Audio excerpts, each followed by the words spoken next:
him. Remy. Okay, thank you. Sorry, thank you for the reminder. I'm so sorry. I almost forgot that I first paused it when guys were entering in. Sorry about that.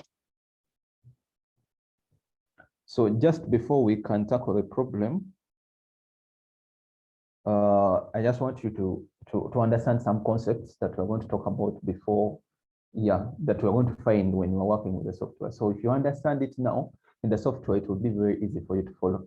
I believe there are very many beginners here. So you've heard of something that the term a buffer, and you're wondering maybe what a buffer is. So now you're already familiar with vector data. You know that vector data is points, lines, and polygons. For example, this is a point, what is in red, then this is a line, this is a polygon. So what a buffer is an area that is usually within a given distance from any feature. So you can usually decide to, specify the distance. Maybe you can decide to create that area. It's more of like vector analysis. You create a layer around a vector data layer, and which is a given distance from it. This is usually common in GIS because, and it's actually the basic or the simplest kind of vector analysis that you do. An example that can be utilized in maybe when there's maybe the government they have a road somewhere, and maybe people have, encroached on the road reserve, and they would want to find out which people are actually outside, which people are encroaching on the road reserve. They would go out in the field, pick the points of the people who are alongside the roads. Then after that, they also pick maybe the center line of the road. Then they draw a buffer of maybe a road is supposed to be 6 meters wide. Then whoever is falling within that buffer, of course, will be gotten out that is actually within the road reserve. It's just some simple buffer. So buffering points or lines or polygons will always create a new polygon layer. As a new polygon layer, it won't be created on that specific layer. It won't be like an addition. It will create a separate layer that is added. A separate layer around that vector layer. So some software actually are able to identify inside and outside regions. I think this concept, we shall see it as we're working with the data. So there are two types of buffers. My PC is usually taking. There are two types of buffers in GIS. There's a fixed distance buffer, then there's also a variable distance buffer. Now, a fixed distance buffer is, it applies, like when you perform that kind of analysis in GIS, it will apply the same distance, like that polygon feature that you're going to create will have the same distance from same distance. Like, for example, an example is here. If I have vector data at this point, 1, 2, 3, 4, up to 8, and I decide to apply a fixed buffer on it, maybe I say that you create a polygon around each of these features of, and the area or the radius of that polygon should be 100 meters. So all of them, all these points will have 100 meters. Then the difference with the variable distance buffer is that the buffer distance changes depending on the feature attribute. For example, maybe an example that you shall see in the exercise is that maybe you have now, like the criteria we have, they've told you that large lakes, you create large lakes, they should be within a distance of 500 meters. Then small lakes, 300 meters. So that means if you have a layer of lakes, you have to separate those ones that are small and those ones that are large, and then you create a buffer. Now those ones that are small lakes, they will be given their own distances. Then those ones that are large lakes, they will be given their own distances. So you see, so for fixed, it's all of them are given the same thing, the same distance. Then for variable, they are given different distances depending on the attributes of those features. That's for buffers. Then another concept also we are going to see is surface analysis or terrain analysis. Now in GIS, you're all familiar that GIS, there are two kinds of data. There's vector and then there's raster. So most of the analysis that is on raster and maybe specifically terrain. If you know, terrain is like the surface. some kind of analysis that's performed on them. Their contours. If you remember O-level Form 4, those contour maps that you have to, geography, O-level geography. So contours may be actually contours showing lines of equal value. For example, it can be elevation, lines of equal elevation. It may not be actually lines of equal elevation only. It can be also lines of equal temperature. Now in GIS, of course, there's ISO bars, there's ISO, I think ISO, those different terms for lines of equal value. But now in contours, we'll just consider them to be one. If it's equal elevation, you create a contour. If it is temperature, you still use the contour tool to create that the lines of equal values. Then slope is usually how steep the area is, So here in this case, we call it rate of change. Now, of course, even temperature or even rainfall, because maybe this area, this district gets this kind of rainfall, another district gets another kind of rainfall, rainfall value. So how steep is the change? Like the rate of change. It doesn't apply on that. It doesn't mean that it's supposed to be on elevation, but with the concept of elevation, you can easily understand it. For example, some areas may be hilly, so that's like usually the slope. Then aspect is the direction of slope. Yes, for example, yes, how steep it is, but which direction is that? Is the slope facing maybe in the east or in the west, or in the south, is in the north? Now, aspect tool is very important in GIS. For example, if maybe now someone wants to construct a building that is facing, like every morning, that when he wakes up every morning, he wants to be seeing sunrise. You get it? So that means you have to perform the aspect. Now, in our problem, that condition wasn't there. But if that condition was actually there, we would have to, maybe if the investor had said that you want the park to be facing usually in the what? Sunset, like every evening they can actually be able to see the sun setting, then you would have to consider it, but it's not there. Then hill shade is basically like it creates kind of like a shadow.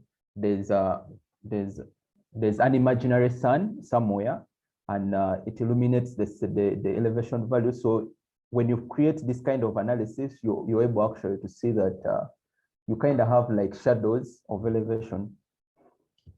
Then view shade, you have maybe a point, and then you're able to see which areas, maybe in your given area, which areas are visible from a given point.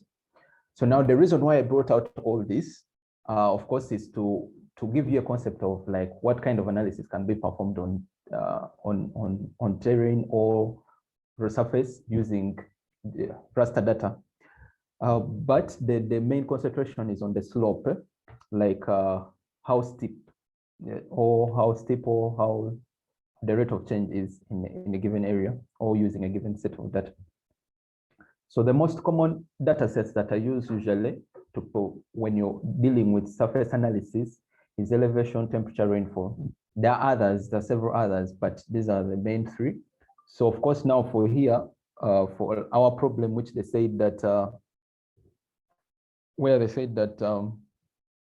the slope, the steepness should be less or equal to 3 degrees, then that means, of course, we shall have to use the elevation data set. Yes, so this is just what I've been talking about. This is now, for example, this is an example of an elevation data set, which is showing different elevation values. Of course, the brown areas are the highest, like mountains, hills. Then the blue areas, those are the lowest areas, like maybe lakes and rivers, valleys. They are the low areas. So this is elevation. Then when you perform a slope, now this is the formula for slope. Slope is change in y over change in x, or even here. Maybe if you have a point down here, then there's another point up there, then you calculate the slope. Now the slope is given in terms of degrees. This angle here, which is this angle, tan of theta is rise over run, which is this angle. That's how usually they measure slope, or it can be in terms of percentages. You can get this rise over run times 100, then you get the value. So the slope value, of course, just by applying common sense, the steepest slope should be 90 degrees, like, yeah, that's the steepest. For example, a building, like that's now how steep it is. It's only a building which can give you 90 degrees. You will never find a surface or the real world where the slope is greater than 90 degrees, or even closer to 90 degrees. Yeah, that's usually how it is. But then most of them are lower like that. So it ranges from 0 to 90. And then also for percentages, of course, it's from 0 to 100. So for example, now here, now the green areas, that's where the slope is from 0 to 5. Then where you're seeing red, very steep. Now red areas, these are the very steep, the steepest areas, greater than 50 degrees. Then now after, those are the, now in GIS, that's when you're modeling in GIS, you're usually playing with vector and raster data. Now for our problem, as I said, that for vector, you're trying to, for vector, for our problem, we're going to work with buffers. Then for raster data, we are going to, work with slope. So then after playing around with your data, doing those analysis, performing those kinds of analysis on your data, what's the next step? Remember, now you have different layers of data. For example, now we are working with roads. We are going to work with slope. We are going to work with Rehema. Excuse me, just a little.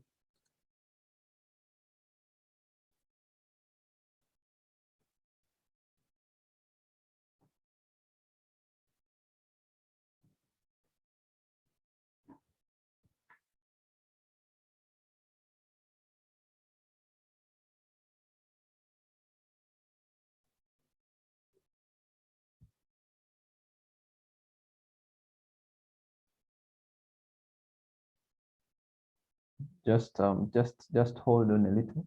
I think I've been made the host, so it's disturbing me again to admit people. So I'm thinking, let me.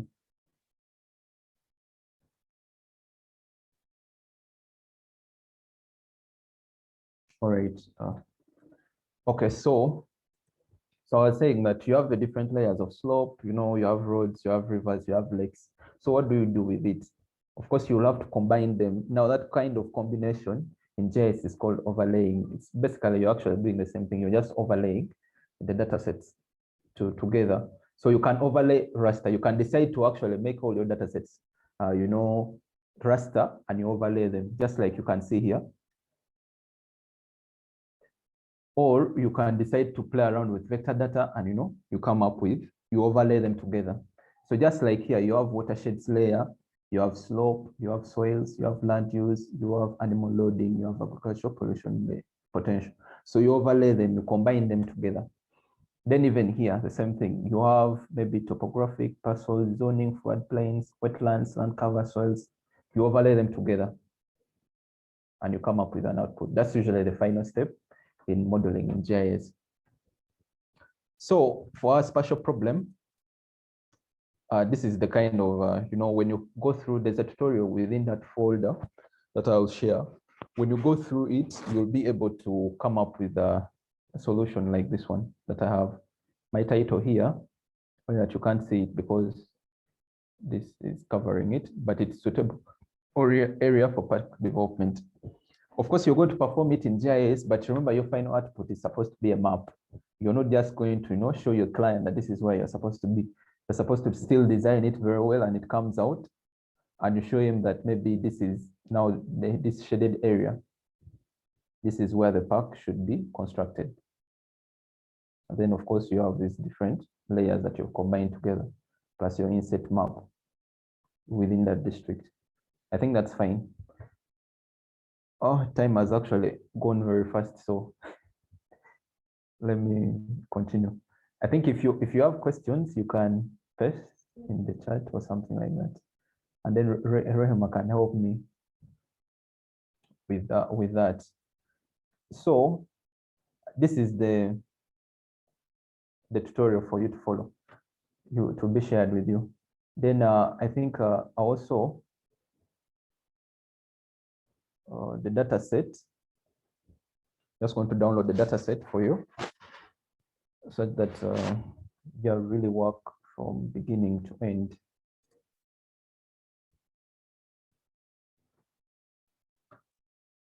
Yeah, someone I think said clips can be 90 degrees. Yeah, true.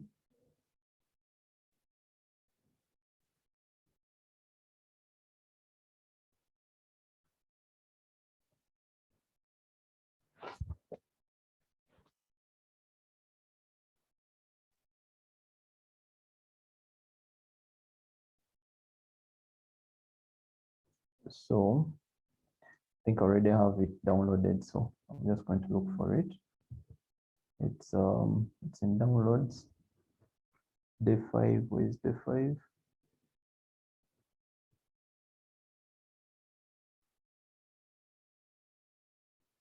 If it is not downloaded, let me download this.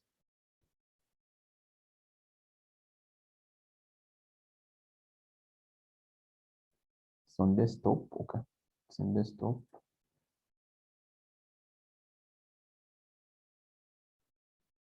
Day 5 desktop, it's here. So I'm going to just create a new folder. Day 5. Just call it class. Then let me copy it, paste it here. So when you download that data set, it's 250 MB. So you extract it. As it's extracting, let me also download, open my software. Now, for this specific tutorial, there's a specific tool. I think when we reach there, I'll comment about it. It's in 0.8, it's not there. So I installed another 1.7. So you'll be required to do that for this analysis. And usually in GIS, of course, you try and then you don't, yes, you try within a given software. Maybe you find the tool is no longer there, so you'll have to upgrade or downgrade your system. So I'm going to save it on the desktop still. Just call it F5 itself. So I've extracted. Let me close these others. Let me also close the presentation. Okay. So I've extracted. Now I'm going to add in the data, of course. If you open it, you'll find inside here, you have districts, and then you have lakes, you have rivers, you have roads, and a DEM layer and wetlands layer. So luckily, we are going to perform actual analysis using these different layers to come up with a solution. The first step would be to add in my data and see what kind of data I have.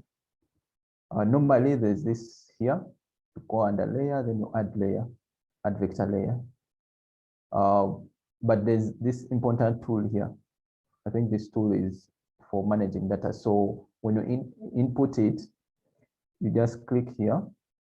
The same thing to add data, vector layer. So it's not different. So I go into my file class. I'm going to add vector layer. So I choose the option of Esri shapefiles.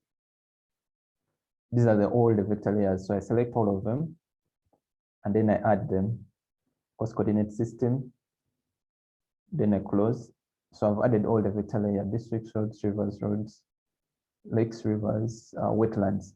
Then I also now, there's a DEM. Now a DEM is a raster layer. It's not a vector layer. So you add it using vector raster, which is here. So the format for raster usually is .tif. The format, if you come here to check the format should be .tif. So when you select .tif, it will be the only one highlighted, just in case you fail to get it. So it's UGM, DEM. So you open it, then add it there to the software. So I'm just going to rearrange. I think some of these concepts you're already familiar, like, dragging and dropping. So I have, let the DM be down, and also districts be down. Districts, okay. So you realize the data sets I have, and actually when you're going to, of course, be working in Uganda, most of the data sets will be for the whole of Uganda. That means you always have to zero down to your specific area that of interest. So the problem is that we're supposed to find a suitable area for park development within Rubirizi district in Western Uganda. Yes, please. Solomon, Yes. can you please first repeat how you added that? I don't have that column that you talked about. Column Which before the layer. Before the layer panel, that small part. This one. Yeah, yeah. Now this one, to add it there, you right click anywhere here. Yes. Then it's a tool, it's a toolbar. So you come here under toolbars. It's I think should be data source manager toolbar. You see when I deselect it, no, it's not the one. Sorry. I think so. Let me check which one should it be. Manage layers. Okay. It's manage layers. So when you tap manage layers, it will come. It's simpler. So that's why you also find adding a CSV data, any kind of data that is going to add in GIS. You will always find it there. It's a little bit easier than always clicking here, find it easier. Manage layers. Yes. It's there. Manage layers. Yes. Mm. All right. Okay. What about that raster data? Just how you added it. The name. The raster data is the second tool. It is add raster layer. Or you can still come here to layer. Description. I beg your pardon. Like, okay, it's description, eh? You get? It's UGDM. Okay. Yes.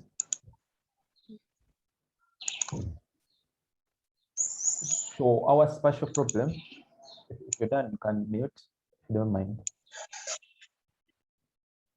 Yes, thank you. So our spatial problem is in this specific district that of course they mentioned.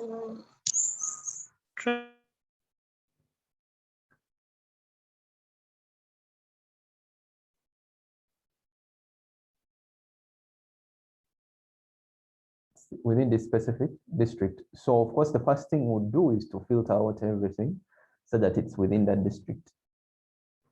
So I'm going to the first thing actually after importing your data is to first check what kind of data do you have. But usually the first thing would be, you also check the coordinate system. So I'm going to check the coordinate systems of all these data sets to ensure that all of them are in the same coordinate system. So when you come here under information, it is, you see, this is where the coordinate system is. Up 1960 UTM zone 36 north.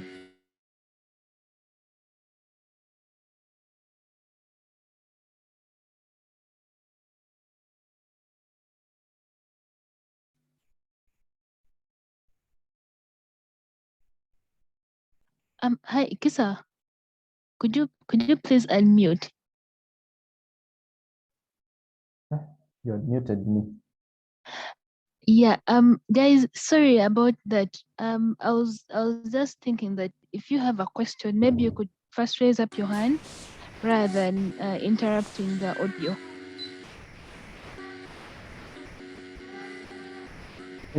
I think Victor has a question. Yes, thank you, Kisa. Last time you showed us how to obtain all these shape files. At least I thought it would be prudent if you tell us how you obtained the demo for UG. Thank you. Victor, if I got you right, you're asking how I got this data.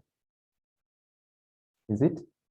Last time, you showed us how we could obtain this point data, vector data, these other usual shape files. But now to have this new concept of the UGDM, I think it would be prudent if you showed us how you obtain the DEM or where we can get it from. If Okay, you, or in any case, you need okay, a DEM of any other area. all right. Thank you. Okay, thank you. There are very many data sources. You can go out there and collect the data. You can get it from someone. Now for this one, I just searched for it. You know, let me just take a minute to search for it and just show you. Uganda, DEM. Then you see, it's the first option. Uganda STRM DEM 30 meters. So basically that's how I did it to get it, to use it for this training. Hope that's fine. Okay, what I'm trying to drive at is that you search for it. If it is not there online, then that means you have to buy it, or you have to get it from your friend or someone like that. So usually that's how it is with these kinds of data. Then, so just without wasting time, I'm going to, after looking through to check the coordinate system. Kisa, Yes, please. could you go back like a couple of seconds? We might have lost you because of the muting. Hey, okay. I think before you muted everyone, I was saying that it's very important. After importing the data, you check in the coordinate systems. And that's what I've just done right now. I was checking the coordinate systems of all these data sets to ensure that all of them are the same. You see, SAC 1960 UTM, zone 36 north. This is very important, especially when now in the final step, when we talked about in the theory, that you're supposed to combine all of them and come up with one thing. So if you have different coordinate systems, there's a possibility that you might actually combine different areas and you get wrong results. So all of them should be in the same coordinate system. And that's what I've just done right now. Then after that, now we are going to filter out using this districts layer. First of all, filter out only Lubirizi district. That's the first step. So I come here. Another concept that you can actually learn, different from what we covered yesterday, you right click that layer, then you come to filter, this filter option here. Then now filter to give you the fields that are under districts. Just to go back a little to show you, when I open attribute table for districts layer, when I open it, you will see that this field of dist, that's where the district names are. And I want to filter out the district of Lubirizi. So what I do, I right click it, go to filter, then I select this, I double click on this equals, then I come here under values, I click on all to bring for me all the districts, all the data that is inside the dist field. Then I type Lubirizi here. So I still double click it, then I click OK. So you see it has filtered only Lubirizi district. You see that? So what I'm going to do is to export that district, save the feature as, I think you're familiar with this step. Then I save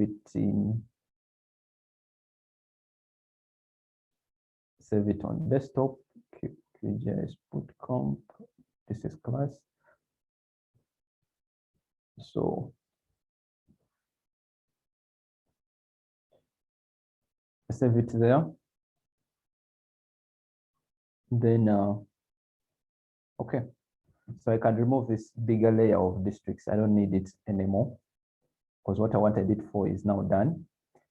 So I have a district. So now I have rivers, roads, wetlands, lakes, DEM. So now I have to, you know, make all of it fit into. So that's of course the concept of clipping, which I think you have now to clip all these other data sets to only be so that I only have rivers for Lubirizi, roads for Lubirizi, wetlands for Lubirizi. So that's the next step. I go to vector. In analysis on vector data, you go to vector, then you go to job processing, then clip. Okay. Then now when you go to clip, the input layer is the layer that you're going to clip. which is rivers. Yes, sir. Then the over, yes, yes, please. Victor, you have your hand up. I don't know if it's from the previous question or you have another one. And Priscilla. Okay, Victor lowered his hand. Maybe Priscilla. Priscilla, you can ask. Yes, I wanted I think my network had gone off, but I'd like him to repeat how he removed Rubirizi, because I was off a bit. Just how he clipped out Rubirizi. Oh, okay. Now the problem is I'd removed it, but let me bring it back. Define data and districts. I'd remove the districts layer. So the districts layer is here. So what you do, you right click, filter, and then this is the field which has all the district values. Then then here search for the district. It will be easy. Then sorry, I forgot the equals. So here I'm filtering. Remember that the thing is called filter. The tool is called filter. So I'm filtering where the district is equal to Rubirizi. Then okay. So it will only highlight that. You see, so it has removed all the rest. Then so you see even this cut symbol here, it's for showing that you're filtered out. This layer is filtered. So I only have this. So now after that, I export, save features as, then you export it as this district, as we had done previously. I think I can continue. Then, now after doing that, I'm going to clip vector, since it looks like I'm typing bad. So the input layer is going to be, I'm going to start with rivers. I use Riverizi district. I'm going to save to file as Riverizi river. Riverizi river. Okay, then I run. I hope you're familiar with this already. So that so I've finished rivers. I'm just going to drag it down so that I don't repeat it. Then I also now clip out roads with Rubirizi district only. So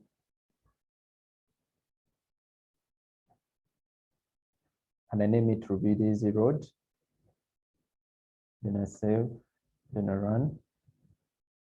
So this layer of roads, I can remove it. So, and I deselect it. Then I have wetlands.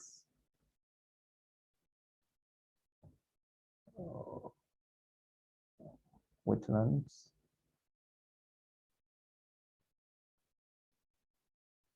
I think this step is really easy.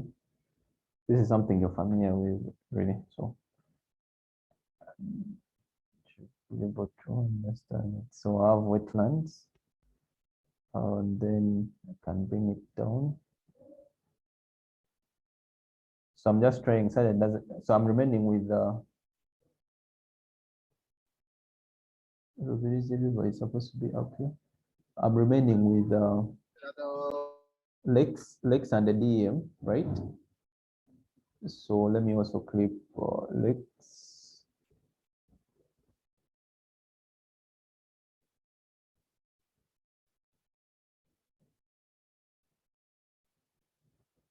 Click lakes, run. So then what else is missing? The DEM. So now, of course, the DEM, as I said, as long as you're working with vector data, you come under vector. If you're working with raster data, you come here under raster. So for you to clip this DEM is, it's an image. As you can see, it's an image.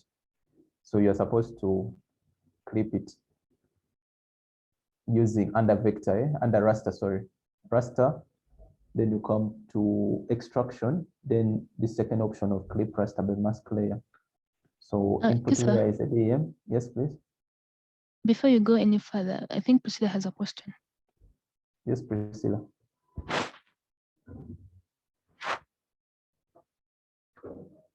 Yes. Priscilla, is your hand from Um, the?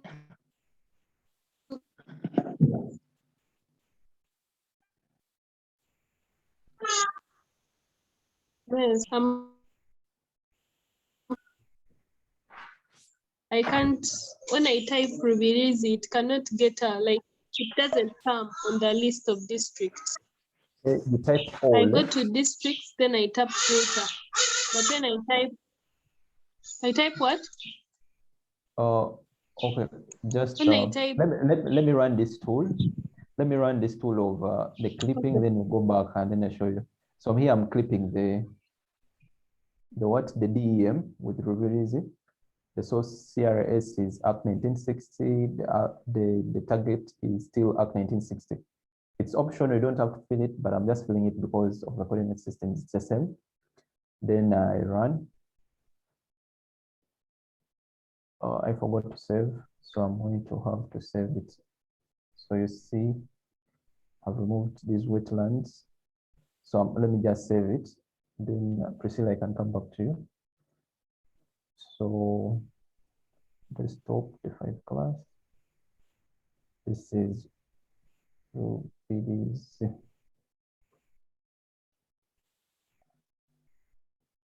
DM. Yeah, that's okay. Then okay. So can remove this one. So I've prepared all my data. Now, Priscilla, you're saying that when you go to filter, it doesn't come.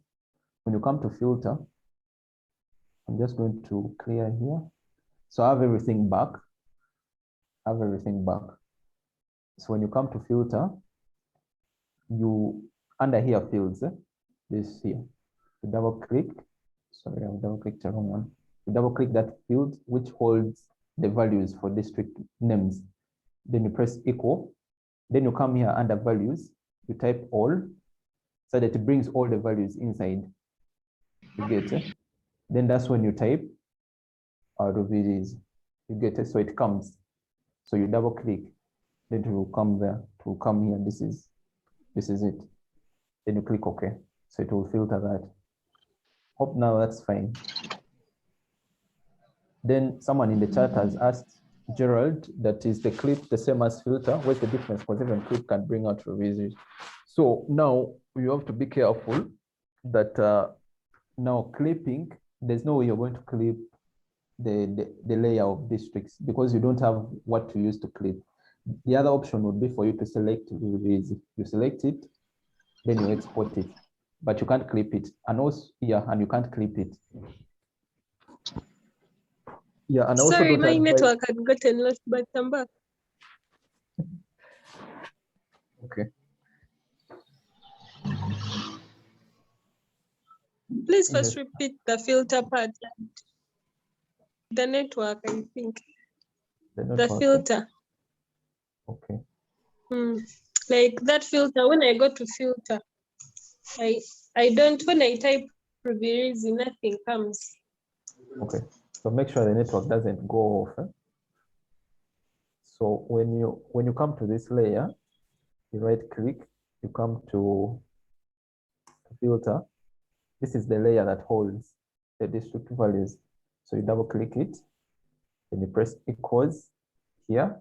These are the operators. You can press and or, but depends on what you do. So you want where the district is equal to, then you come and, then you type in the name of that district. It will come here.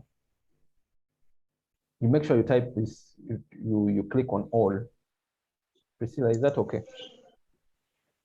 I'm trying it. First way, district. Do I need to type the word district there? No, you're supposed to choose this. No, you don't type district. You type the field from the field. You choose.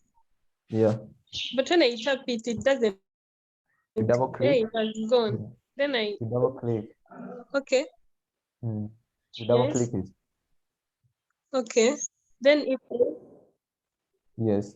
Now, after Then I putting type equals, review. no, you don't type from there. You come here under all. Yes. Yes. Yeah. Yes. Then you still double click it. It will come there. Yeah. So are we on the same page? Okay. Okay. After double clicking, that's when I type. Do you have this? What do you have? Okay. It has come, yes. Okay. I press OK. Yes. Kisa, Yes, please. it has come, that. Okay. That's okay. So that's how you filter. That's just another one, but That they are very, I have that exactly that you have. that's good. So I have a couple of hands in the chat. Gerard, you can Okay. go. Oh, Gerard has Victor. Maybe you answer Gerard from the chat. Okay, Victor, yes. Yeah. Thank you. So Now, yeah. overview, we shall not finish this session if we keep on like this. Let's follow. Then the video will help us practice. Otherwise, you have done one thing for almost 20 minutes. Yes, we learn differently, but at least if we pay attention and follow how you are doing things, then when later when you send the video, we can practice and do perfect things. Thank you. All right. Thank you. Thank you, Just to Victor. add on that. So what I think is just follow, just make sure you've understood. Don't try to perform it. Just make sure you've understood what I've done and the reason why I've done it. That would be actually okay. Unless, yeah, like you can ask on why have you done that? Why have you done that? But don't ask maybe that it has failed or something like that. Okay. Because some of the tools actually, as I mentioned, that you have to download a lower version. So we have now prepared our data set. So we have all of them. Yes, Chisa, Yes, Jesse. you have a question from Victor. Maybe we have forgotten to pick it. Oh, he has put his hand down. He has put his hand down. You can continue. All right, thank you. So now I have all my data sets, all my layers that I'm going to use for the analysis. So the conditions that the first condition they gave us is that it should be within 300 meters from a road. So I'm going to create a buffer around the road layer. So let me first deselect all of them. So this is now all the roads. So I'm going to create a buffer around it. And 300 meters, that means it's going to be a fixed buffer. All these roads will be having a distance of 300 meters from it. So I come to vector. All analysis on vector is under vector here on the menu bar. So you come to vector, your processing buffer, the buffer tool is there. Then you come here, it's already selected to the road. Then the distance, you specify under here distance, you specify 300. Of course, you make sure here you've chosen meters. Of course, here can be kilometers, feet, miles, yards. So you choose meters. Then let me save it to then I call it road buffer. Road buffer. Then I run. So you see it has created buffers. You see, but there's one thing you're going to notice that it has not. You know, it for every feature it has created its own buffer and then joined them together. So it doesn't usually look nice like this. So I'm going to repeat it, vector, and you're going to see the difference. Buffer. Then I'm going to buffer roads. No, not roads. It's road. 300 meters. And then under this option here of dissolve result, so that it combines it into one feature. Make sure you choose dissolve result. You check it, dissolve result. Then after that, you save. I'm just going to call it buffer 2. Then run. So you see it has created one thing. See that difference? So this one, I'm going to drag it down. I don't need it.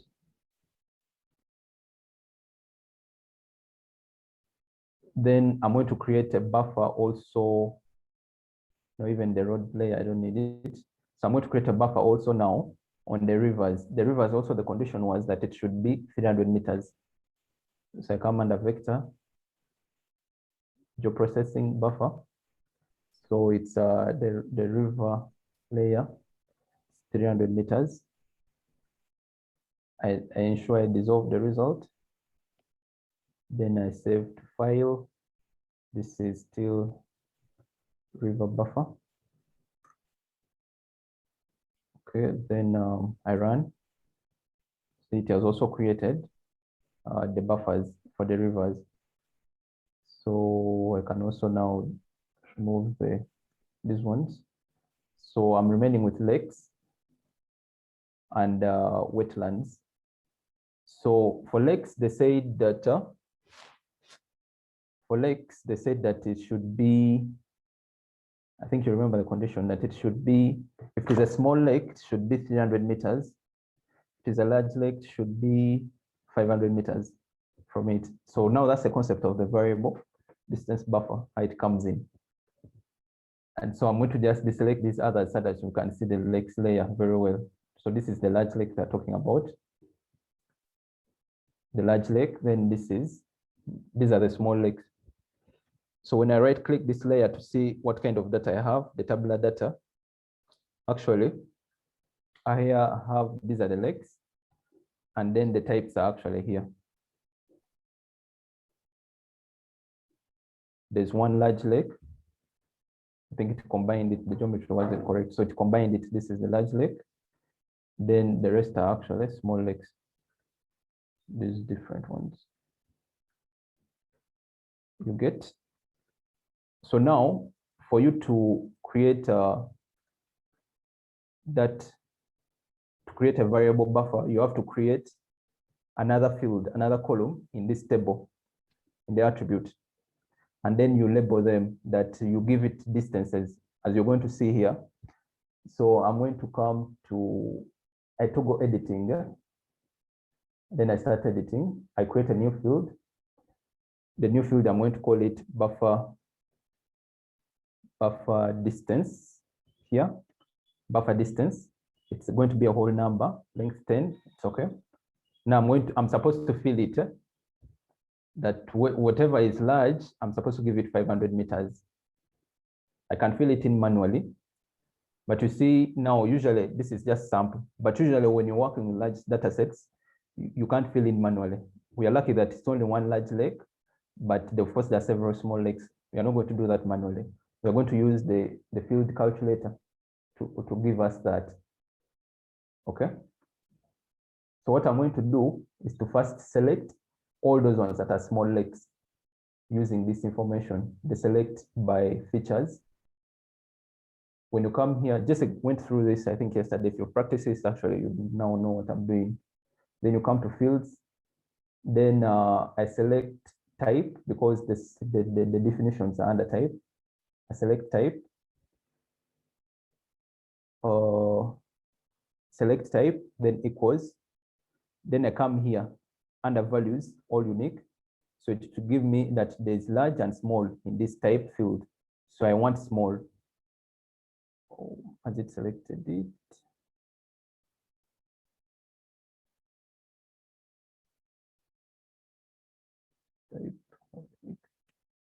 Yeah, you double click it. When you double click it, it will come here. So type is equal to small. Then I select all those features. So you can see it has been selected. Then I can close. Then now I come to the field calculator. And then I say, I'm going to update the new fields. I'm going to update an existing field. I've created a field called buff dist, which is here. So I select it. Then I give it a value of 300. You get it? So it's going to calculate whatever is selected, the value of 300. Type OK. So you see, all of it has been filled up. Quite easy. Then I save. Then I stop editing. So I'll have all my layers, then I deselect. So that means now all the small lakes are 300 meters, then the large lake is 500 meters. Now for me to perform the variable buffer tool, it's not under vector here. When you check here, it's not under here. So usually it falls under processing toolbox. How does it come about? When you want to process the processing toolbox, I think as Remy had mentioned, you come here under processing, then toolbox. Or you can right click somewhere here. Then it should be under panels, then the processing toolbox, you enable it. So it will be able to come here. So then you search for that tool, which is called variable. Even before you finish, the tool is here. Variable distance buffer, it's under Saga. But when you use the version of 0.8, you won't be able to find it.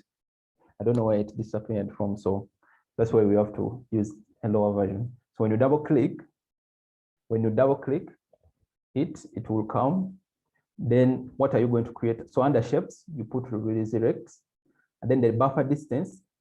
Now here buffer distances. So instead of putting the distances, you will be able to select the field which holds those distances. So I choose, remember we had created a field called buff dist. So that's the one you choose. And then the rest of the information, you leave it the way it is, dissolve buffers, yeah. Then you save it to file. And I'm going to call it lake buffer. Hope that's fine. So I save it, then I run. Going to run. It's done. So just to overlay it, so you see, these are the lakes, and then the buffers around it. This one is usually larger. It's larger than these other ones. You can even measure. Now the measure tool should be somewhere here. Measuring distances. I can try to measure here from here to here. You see, it's if you look here, you see that it's about 500. Of course, when I zoom in, it's supposed to be a 500. That's approximate. Then from here to here, you can see it's 300. Yes, Chisa. Yes, Chisa. Yes. Could you please redemonstrate that variable buffer just by rerunning it, please? Rerun it. So Yeah, the yeah. variable distance buffer, I select it, right? I mean, I search for it, then I execute it. Then I choose that layer that I want to create a Yes, buffer please. for, which is the lake, the lakes. Remember, we had created the other field, which holds the buffer distances for small Yes, lakes and please. for large lakes. So under buffer distance, instead of typing in there like the first buffers that we did, you come and choose that field, which is buff dist. Okay. Oh, you don't remember. Now under lakes, we had created a field here, and we had given it values that if it is a large lake, it is 5, give it a value of 5, create a buffer of 500. If it is a small lake, give it a buffer of 300 meters. Yes, please. Yes. So now when you come to execute the tool, you choose the lake. Then now instead of distance, the distances are in this. I understand now. Yes, please. Yes. Yes. Please. Then you run.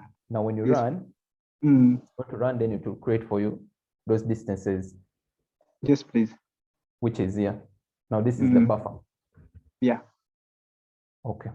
Thank you so much. Welcome. So now we have these layers. So let me deselect.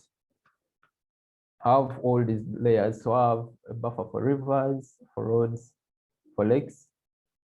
Lakes, I'm done with it. I'm done playing around with it. So now what the analysis that is remaining is for the slope. Remember, the other condition was that the slope should be less or equal to what? Like the steep, it should be steep, it should be flat, less than 3 degrees. So I have a layer here of DEM. You know, DEM has elevation values. Let me first deselect all other layers. It has elevation values. Actually, when you click using this identify tool, when you click here, you see here under identify results, when you click here, when you click here, should be able to give you the elevation values. See, 997, 992, the elevation values, meters. So I'm going to create a slope. I'm going to first of all extract a slope from this DEM because a DEM is not slope itself. So I'm going to create a slope. You come under raster, analysis. You see all these other things of hill shade, the different analysis on raster. So you choose slope. Then the input layer is the DEM. It's usually the input layer. And then the rest of information, you leave it vacant, then you save it to file. I'm going to call it, yes, I'm going to call it very easy slope.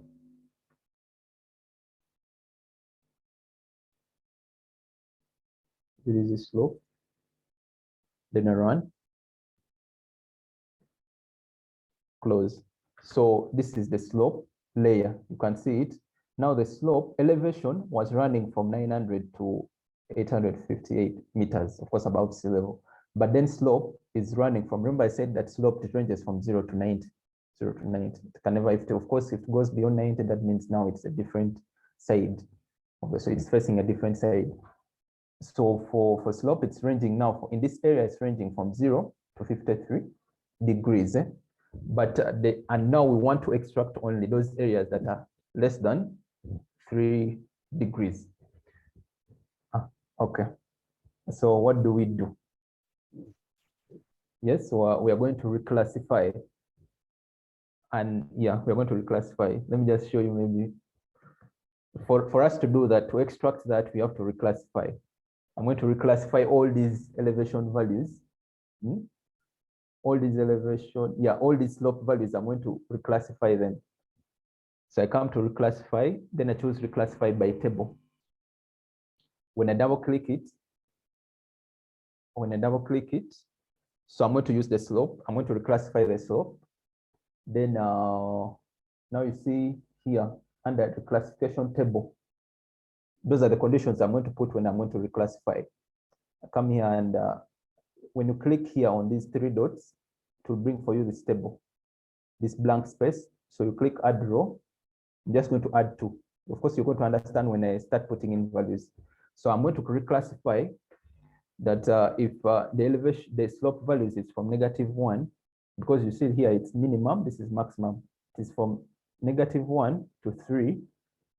Give it a value of 1. 1, I'm going to be calling it all the suitable areas. I'm going to give it a value of 1. Like that's how I'm specifying it. That suitable areas is 1. Then those ones that are now not suitable, now from 3 to 60. The reason why I've just put 60 is because, you know, here from our data, the range is from 0 to 53. So anything that is beyond 3, I'm going to call it 2. I'm just giving it a value of 2. I'm giving it a value of 2 to say that those are not suitable. Okay. Then I click OK. Now, when you click OK, then after that, there's this that output no data value. Of course, sometimes these raster values, some areas don't have values. So usually I have to put 0. It's always advisable if to put a value of 0 for areas that, you know, have no data value. Then range boundaries. Okay, I expect questions here in case, you know, I expect questions here why I'm choosing that. Let me help you. Okay, let me first finish explaining then. Okay. Yes, so under here tables, you see here when I came here under the classification table, I gave it ranges. That if it is from -1 to 3, give it a value of 1. If it is from 3 to 60, give it a value of 2. Okay. So here under range values, like when they're reclassifying, what should they consider? The first case you see here, if you tap here, there are very many options. But now this option is don't consider the minimum value. Like it's the value should be less than greater than the minimum, but less or equal to the maximum, which our condition is saying. Our condition is saying that should be less or equal to 3. So our upper limit, which is the 3, should be equal to that, you know, should be the suitable area. Then those ones, I don't know how I can make it, how can make it, you guys understand it, but you choose this option for it to work out. Maybe just so you can explain that in case you've understood what I'm trying to bring about. Can you please go back into that table, that thing? Yes, the table is yes, here. Please. So that means from -1 to 3, we need that value as value 1. Yes. Since it is suitable. And then we still need the value of 3. But from 3 like 0.1 or 3.0001 to yes. Yes, so that is why you've selected the other. You can now go back where you selected the symbols. Yes, please. That minimum is less than value, which is less than or equal to max.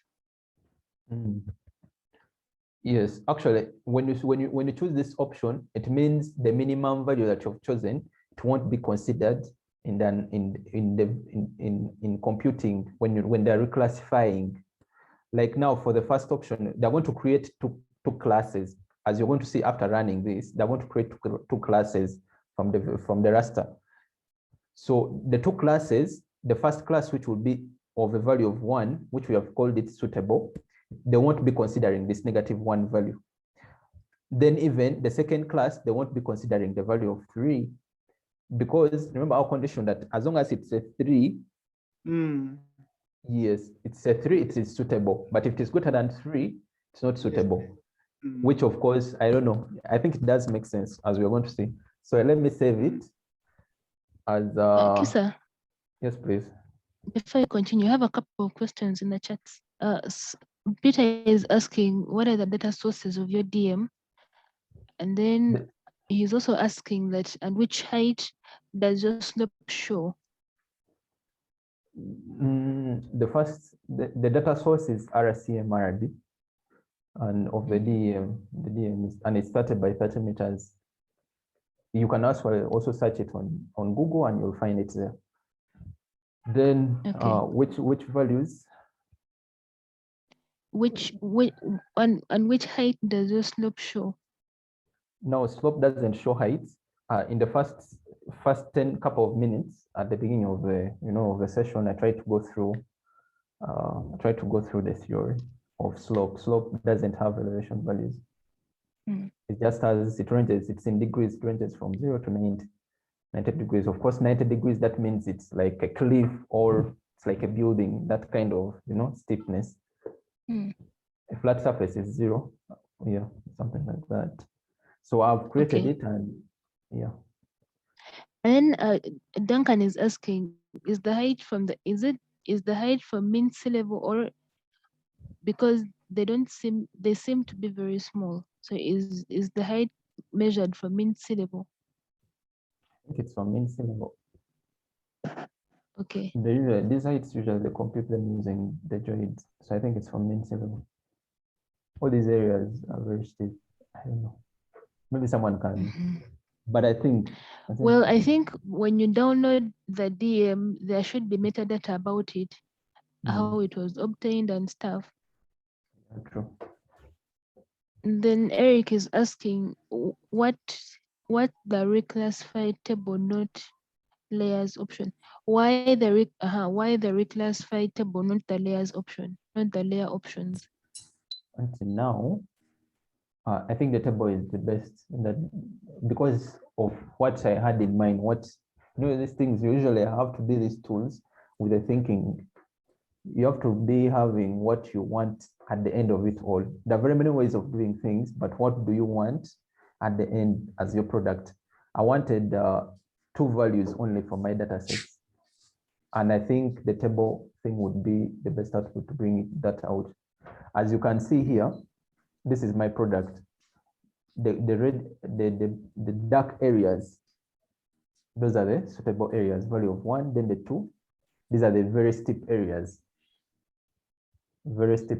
greater than 3 degrees. What is in white? Sorry, what is in white? Of course, this is the lake. Then these are other lakes.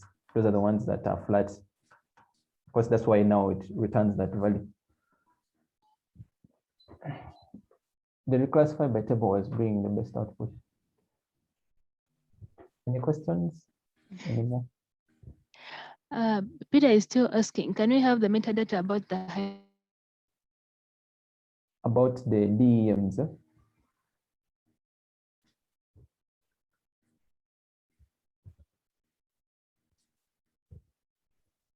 The metadata can be obtained.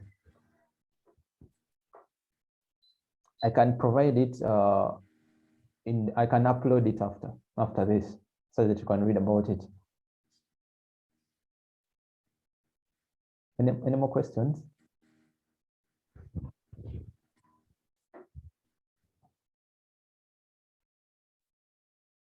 Do you have more? Or I can continue? Should I continue? I think I can. Yeah? You have a question from Mr. Brian Makabai here. Okay. In Yes. case my analysis is in hilly areas and I have gaps in my DEM, what may I do, please? If you have gaps in the DM, Yes, please. maybe Brian can clarify. But I think there's a fill tool in case maybe you have missing values for filling up areas, or you can think of interpolation.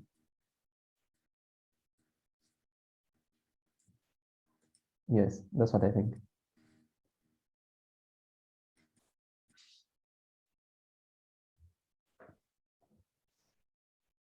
Do I make sense? Or is it?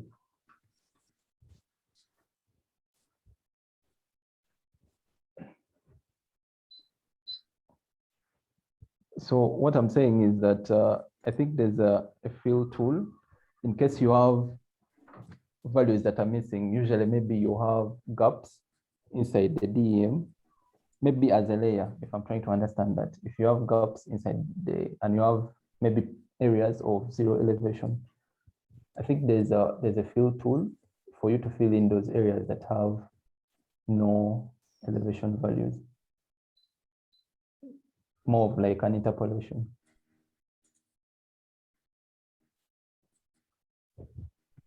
Yes, Jesse, can I continue? Yes, please, Chisa, you can continue. All right. Okay, I was waiting for you, I'm sorry, you can continue. Okay, so the next step now from here, I have my layers, and but now, of course, there are now two ways that I've mentioned. You can either do raster analysis, overlaying, or you can, overlay vector data. Now, most of my data sets are actually, vectors.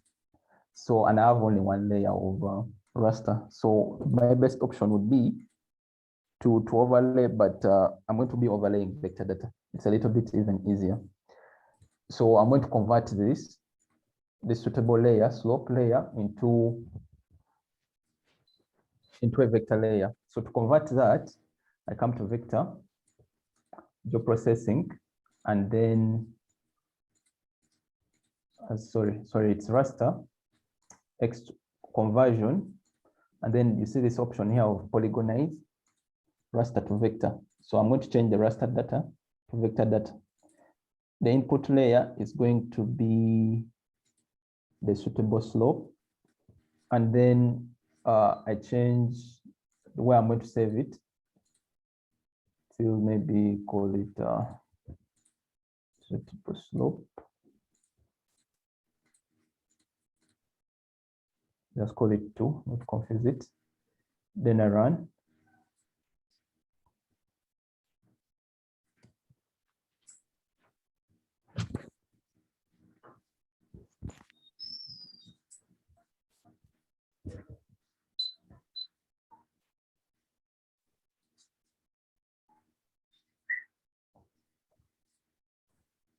Okay.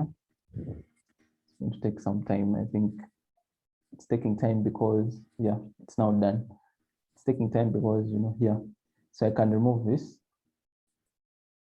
but it's not the final output. So I have a layer of slope and that I've reclassified. See, when I open my attribute table, you see the areas that have the values of 1, those are the areas that are suitable. Then values of 2 are not suitable. Okay, then now the next step would be, I just want only a vector layer with only suitable areas where it's not combined. So I'm going to filter out areas that have a value of 1. So I still right click and then filter, then the DN value equals, then I search all for a value of 1. Of course, now here you're seeing that there's a value of 60 and 61 for slope.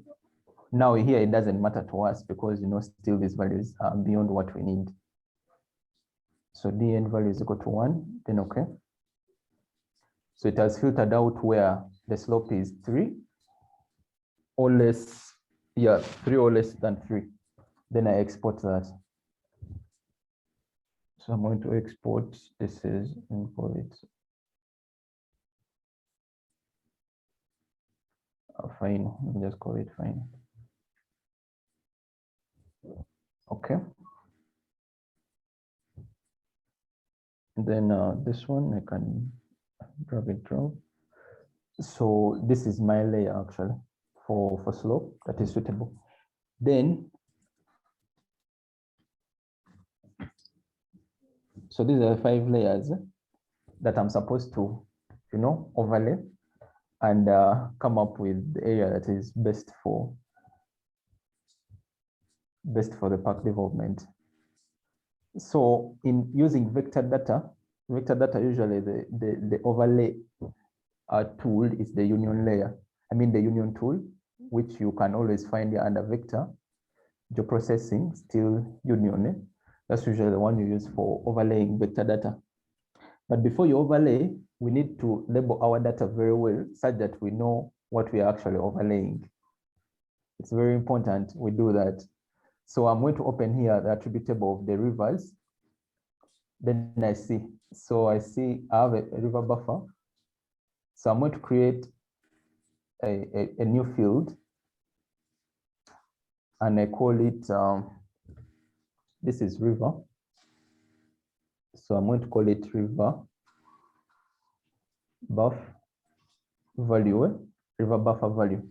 So remember, this buffer for river, that's the suitable area for the park because it's within 300 meters from the park. I mean from that feature. So I'm also going to give it a value of 1. Hope you understand why I'm putting a value of 1. I'm just identifying how to identify suitable areas. So I've called it a value of 1. Then even the road buffer, I'm also going to create a new field. And I'm going to call it road buffer value. Also give it a value of 1. Okay. So I'm just labeling them as suitable, just like I have suitable slope of a value of 1. Now for lakes, I'm supposed to be having the lake buffer. Where is the lake buffer? Lake buffer is here. Now, one thing you need to notice actually before creating a value of 1 for the lake buffer, you see, of course, it's showing that even here it's suitable, isn't it? And yes, it's a lake. So that means we have to extract out the lake itself because there's no way we can, construct a park inside the lake. So we have to find out to erase the lakes from this buffer. So what do we do?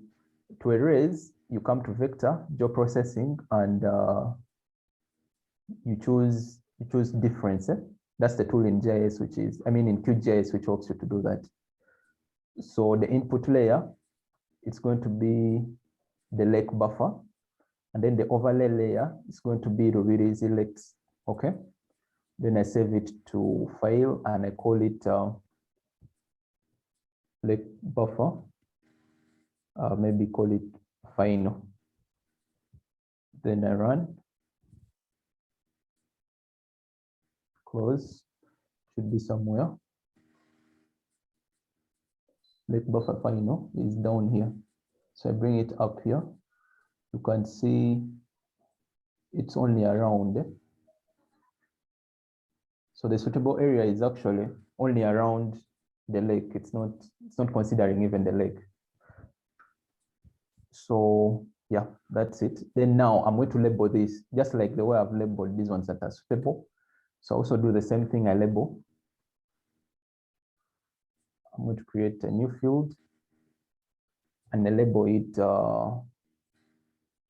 This is lake buffer value. Then I click OK. This is a value of 1 for that. It's suitable. Okay. Okay, then I have my slope. It's already, it's this dn value that describes it, all the areas that are suitable. Okay, so now the next step is overlaying, combining it. So I'm going to combine in bits because the tool in this tool of union has a limitation, as you're going to see. So I'm going to first combine rivers and roads. Rivers and roads. So under union, I come to processing, I come to union. Then I choose, I'm choosing road buffer 2. And then the overlay is the river buffer. Okay, then I save it to, then I call it acceptable area 1.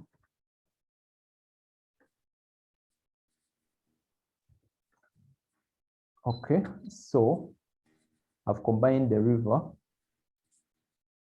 and the road. So I'm going to first, so that it doesn't confuse me. So I have my first union, which is this, but I've combined it. And remember, we only want areas that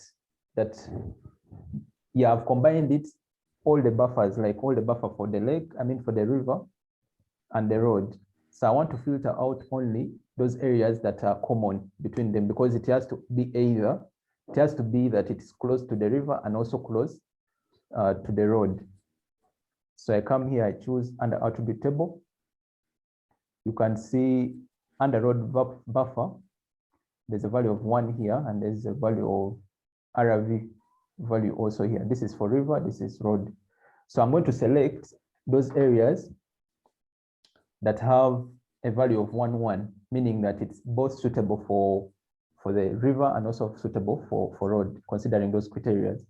So I select using this select by attribute.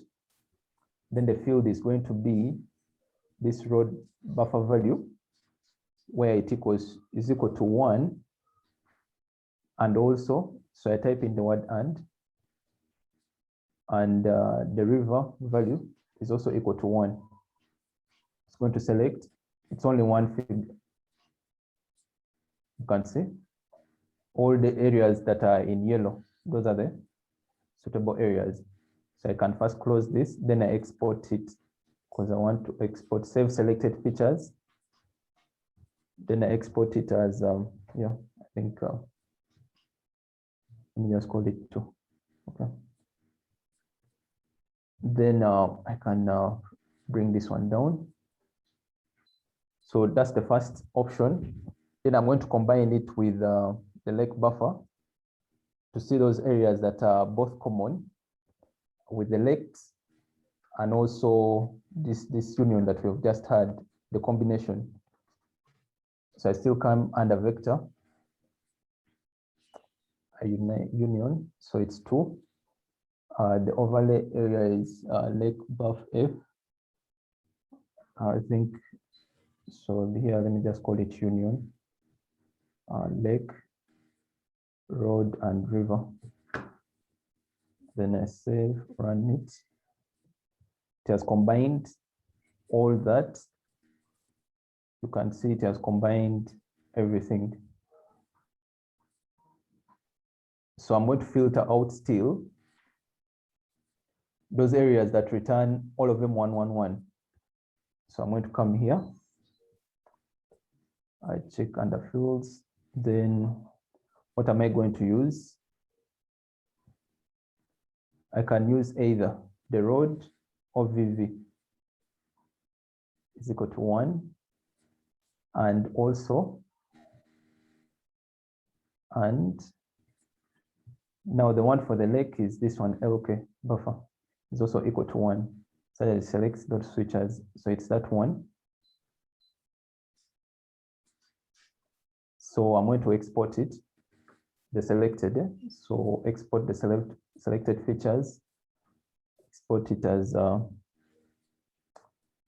accepted area 3. Okay. So you can see we are narrowing there. So we have those accepted areas. Then I have one more condition. This layer of, the slope. See, we have a lot of slope, but still within all this combination, depending on where you begin from, even if you begin from the slope, you still narrow down to the same thing. So I'm going to combine now the slope and the other three that are combined.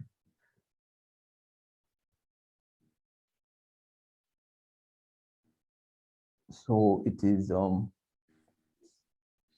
suitable area 3 and the suitable slope final, I think. Then save to file. This one I'm going to call it union all, just because. Okay, then run. Yeah, you see all this red.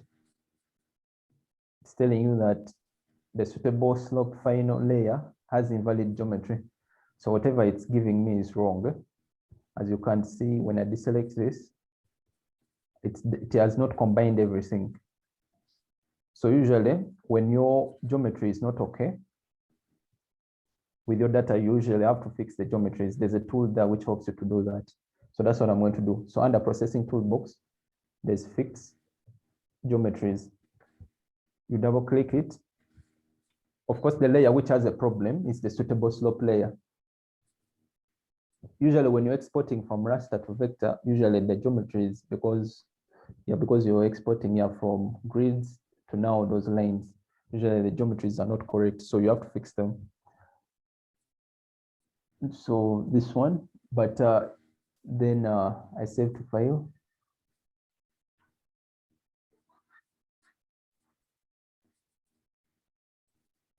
I save to file, then then you, of course, you can read about the tool here for you to understand more of what it does.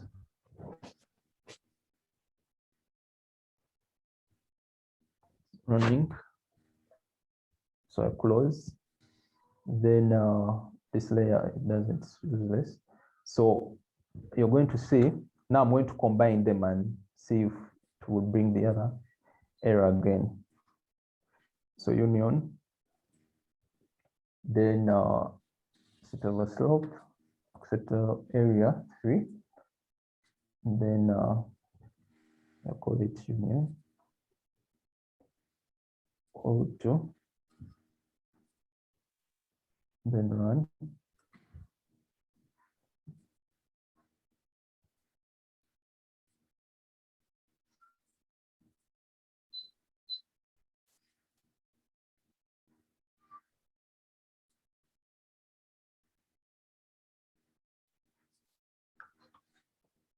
So it's there. So this time it has not brought anything, so I can remove this one. So now this is my fine, not the final, but almost. So I've combined from the slope and also, but I need to extract only where they are combined. So I come here still under the attribute table, then I select. So I'm going to select under here fields where this value of lake is equal to 1. And remember for slope, it is under dn, and also dn is equal to 1. So it selects only where it's combined.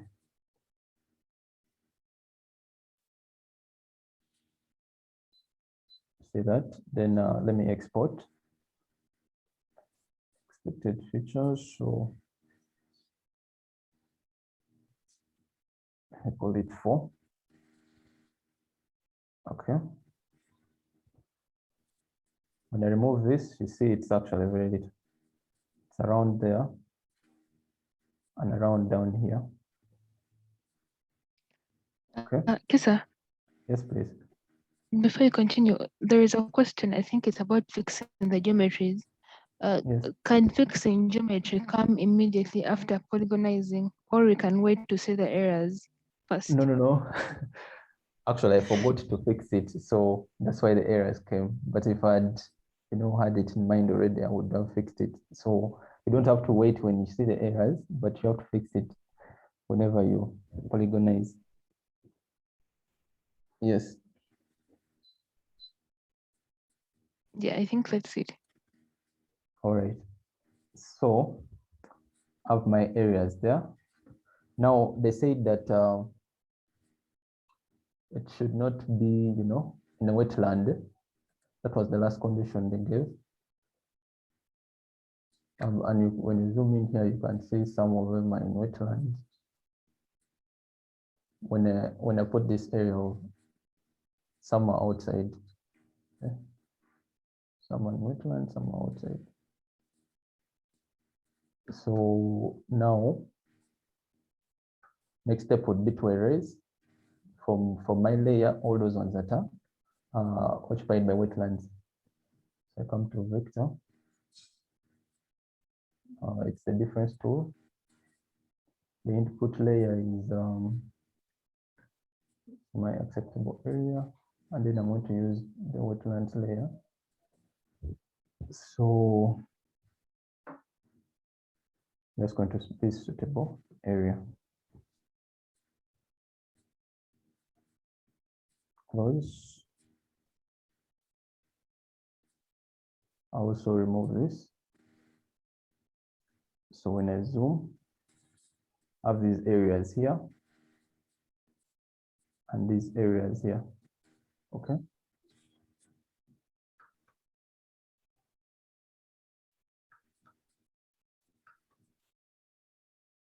So when I right click this layer and I open attribute table, these are the ones that, under slope, it has a value of 1, road buffer, it has a value of 1, river buffer value of 1, and the lake value buffer of 1.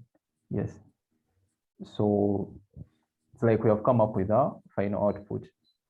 Then, but usually, as you're going to see, when you open the attribute table and try to select each, sorry, let's make it bigger, especially down here.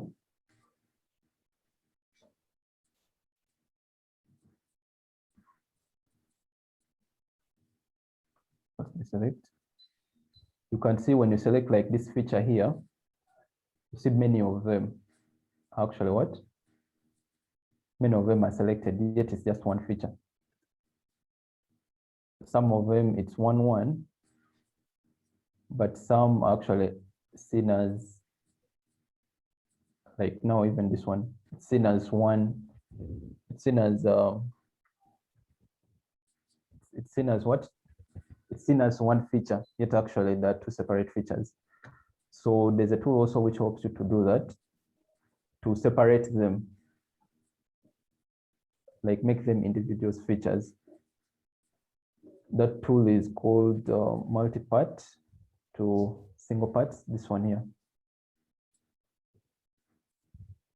Then suitable area, then save to file.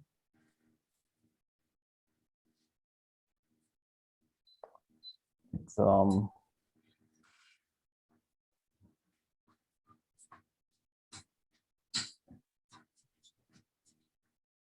okay, save, then run, close. So when I run it, when I open the attribute table, now there will be more.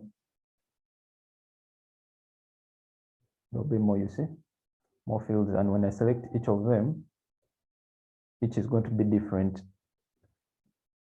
Like actually, let me just select from here.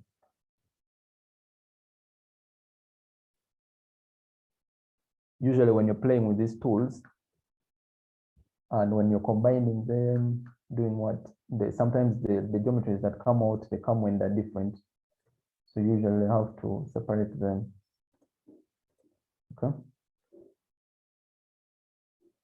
Like this. So it's different. So the next step would be, to now, the next step would be to calculate the areas of each of these polygons. Of course, you would want to know that I've found that these are the suitable areas which meet all these criteria.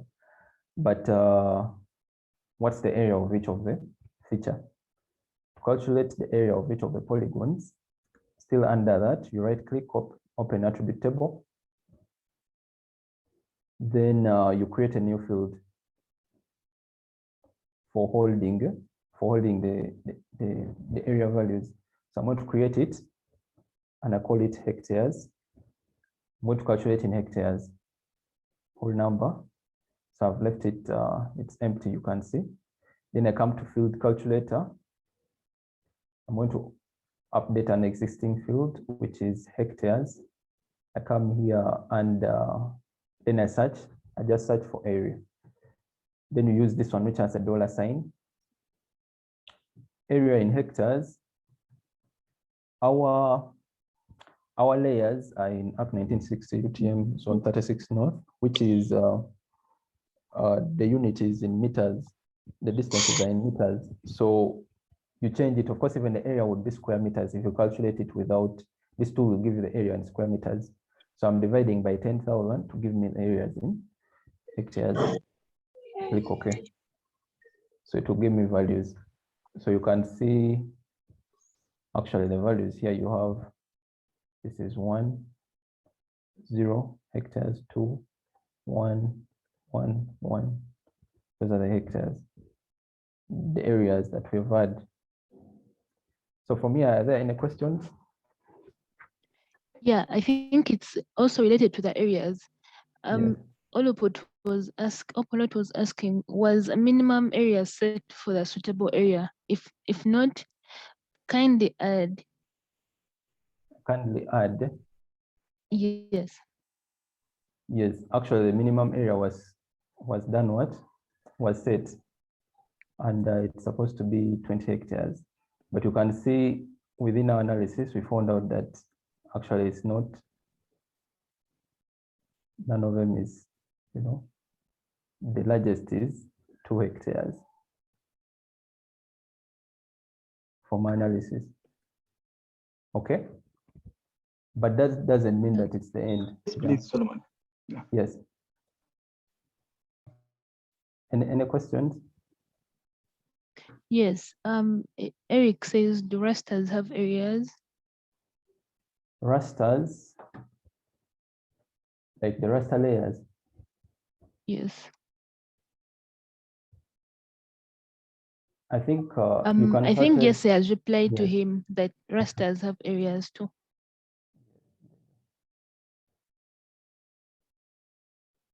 I don't know, Jesse, could you elaborate? Maybe you could answer to Eric. Yes, please, Remy. Rasters have areas, of course. As you are, I think Eric is aware, and I'm very sure he has never done a classification either on flight image array or something like that. And then at the end of the day, you go on to compute the area. I think, Eric, maybe I need your reaction on this.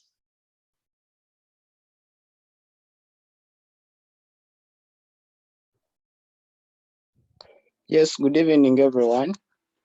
For me, as I followed through, I saw that he converted a raster slope to a polygon. And I thought that one of the reasons maybe for conversion was the fact that maybe a raster has no area, such that we could get the area that is suitable in terms of hectares. No. The reason why I converted was that such that I have all of them in what? Yeah, of course that could also work, but it would improve my analysis. It's easier to overlay when working with vector data. But even raster data, you can still do the same thing. Then of course, now for you to calculate the areas, I think it's also a little bit easier when you're working with vector. For raster, I also know how to calculate, but it's a little bit different. Okay, thanks. Duncan is writing on my screen. Okay, so Peter is asking that, is there a way of validating such good results? Like, how do you validate that they are good results? I think you would have to go out in the field. In terms of ground checks. Yes, ground checks are usually done in, by going out in the field and checking. So you'd have to, I think, extract coordinates and then go out and check and find out actually how they are. If it is the way from your results, you go out you go out and find out actually if you visit the site and find out if they're okay. Okay. So I think those are the questions you have for now. All right. Then just a moment. I want to remove this. Just so that doesn't.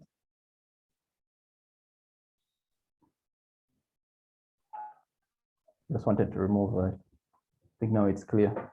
So, of course, now one of the first things that you would do maybe to put a satellite image and try to see how the thing looks like.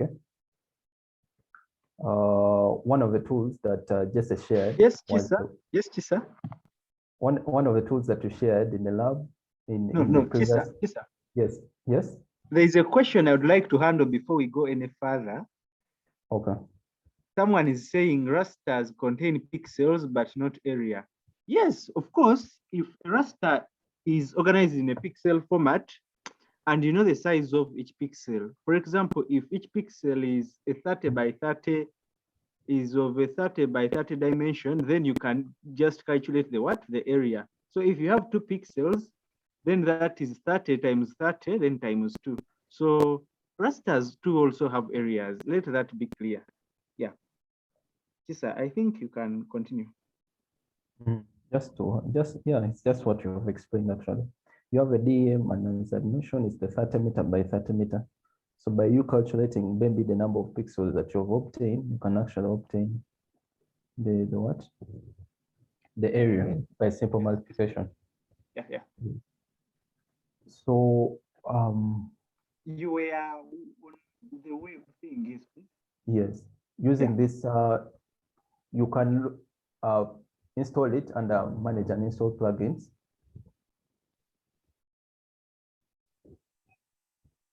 And it's the tool is the plugin is map library.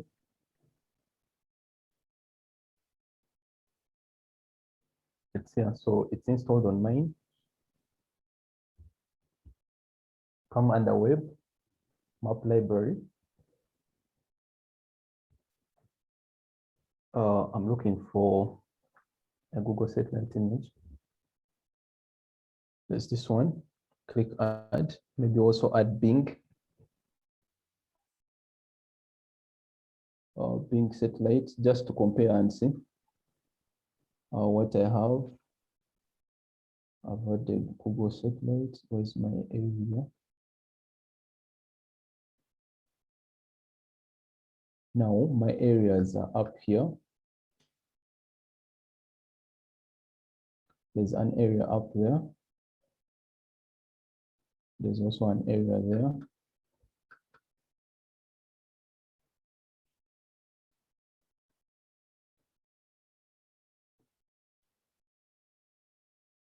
There's an area down here.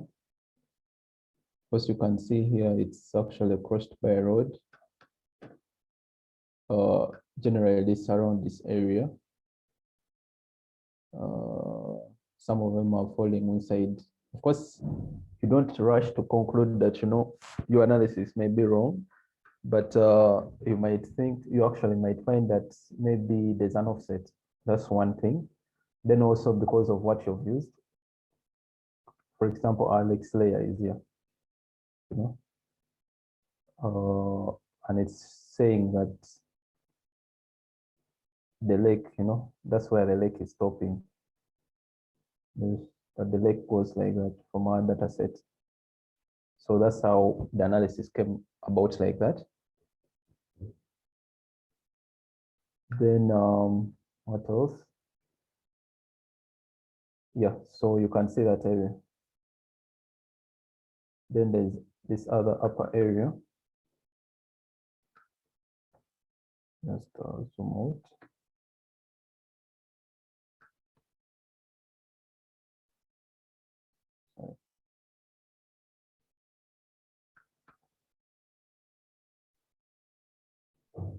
Yes, Chisa. Yes. There is a hand from Mr. Makabai. Okay. Yes, Brian. Yeah. You can hear me, eh? Yes, please. Can you hear me? Yes, I can hear you. Hello? Yeah. So I was just saying maybe to comment on, sometimes some people do suitability analysis where they say they like categorize the whole area and they say more suitable, medium suitable, and least suitable. Then for you are doing whereby it's targeted and you are saying these are suitable. In your view, I mean, when should this be done, and what do you think? What do you prefer as a profession in this area? Okay, as a profession, I think I would think if you have different classes, it would be now usually that one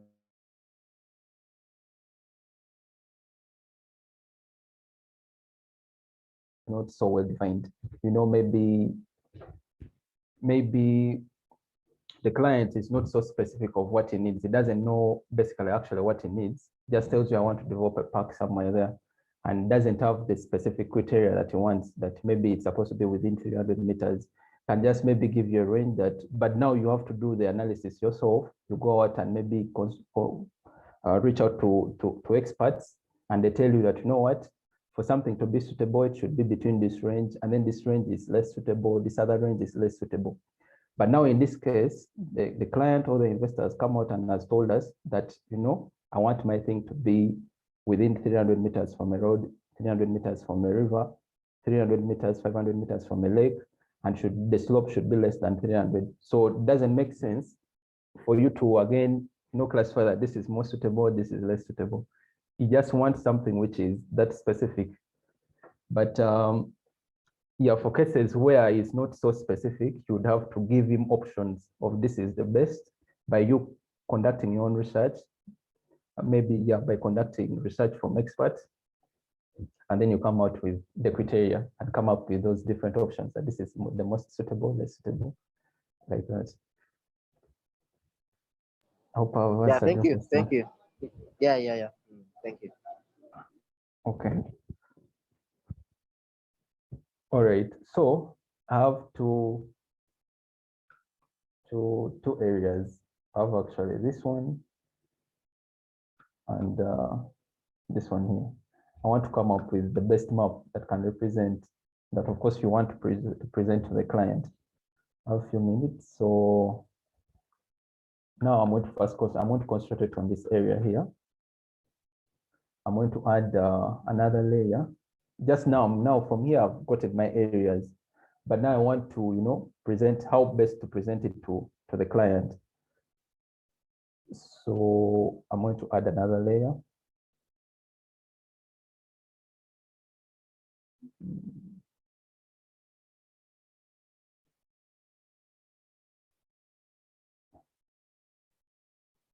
I'm going to add a layer of parishes.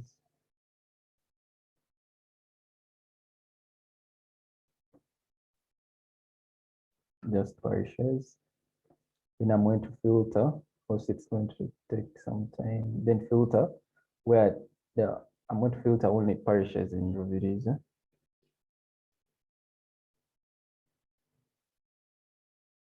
I'm now working on the visualization. So I've returned parishes in Ruvirizi.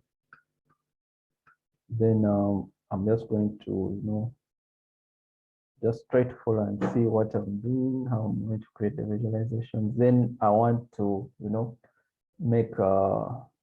want to make it transparent because I don't want the client to concentrate on the parishes layer. So I make it transparent. Then I make this a little bit dashed. When I make it dashed, you can see it's not even clear. You can't see it. The background is a little bit dark. So I'm going to make it white. The color, make it white. When I make it white, you can see it's a little bit better. It's visible. So maybe I can go with that. Then also now, I want to distinguish the district layer from, these different parishes boundaries. So I go back to the district. should be having it here. When I select it, you can see it's occupying there. So I can select it. Still, I'm going to make it transparent because I don't want people to concentrate on it.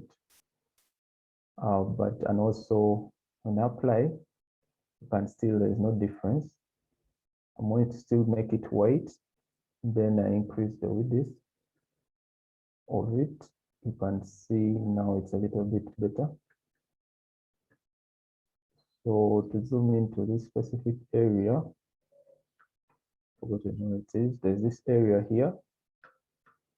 Then another area up.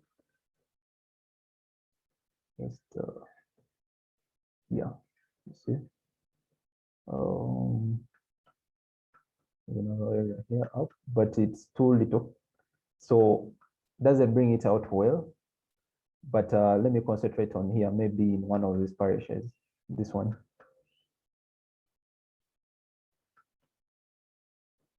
So then what I do, let me just also make it a suitable color, which will distinguish it very well. Maybe I decide to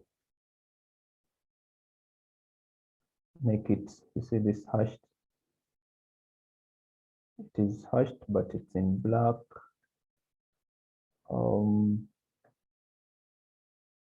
And choose white. The reason why I'm choosing white, it works well in this background, so it's a little bit better when it's in white. Then the boundary, this boundary, I want to distinguish it because this is a specific boundary that I want to distinguish it. So let me create another layer, a duplicate. So you can see when you right click that layer of parishes and you duplicate, I want now to, yeah, I've duplicated. Now I want to filter out. I'll filter, before filtering out, let me first export it. Export it and I save it as parishes.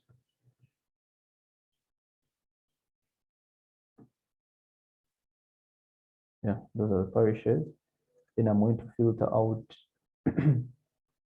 filter out only this parish. I mean, yeah, this parish that I'm of interest in, this one here. Okay. This parish here. So for this parish, I would first need to get its name, you know. So what's its name? Let me come here and select it. The name, you see, when I use this identify, the name comes down here, Nyabubare. So Nyabubare, I come back to this layer that I'm going to filter for parishes, this one. So I'm going to filter it where the name is equal to, come to all, where the name is Nyabubare. Okay.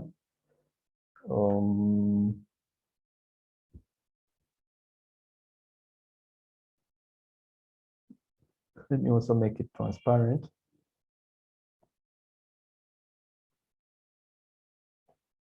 So let me first click somewhere. This select tool is, you know, yeah, identify tool was occupying. So I have something like that, but I want to create, you know, to identify that specific boundary a little bit different. Its boundary, let me just make it, I don't know, red, but red is usually a very shouting color and it looks very small. So maybe let me increase the width, click apply, but it's below, so increase it up. So there's that it's up, but red, as I said, red is sharp. It's very bright, so I don't like it. Let me make it brown like that. So I have that. Then now, of course, you now can add actually different layers. Let me add rivers, add roads, add lakes. So this is more of, yeah, as I mentioned, now visualization. You want to impress the client. Yes. Someone, I think it's about the Google Map. Can you please show us all your layers on Google Map? I beg your pardon. Maybe you could speak out. It's 867. Well, you don't have a name, so maybe you could ask your question.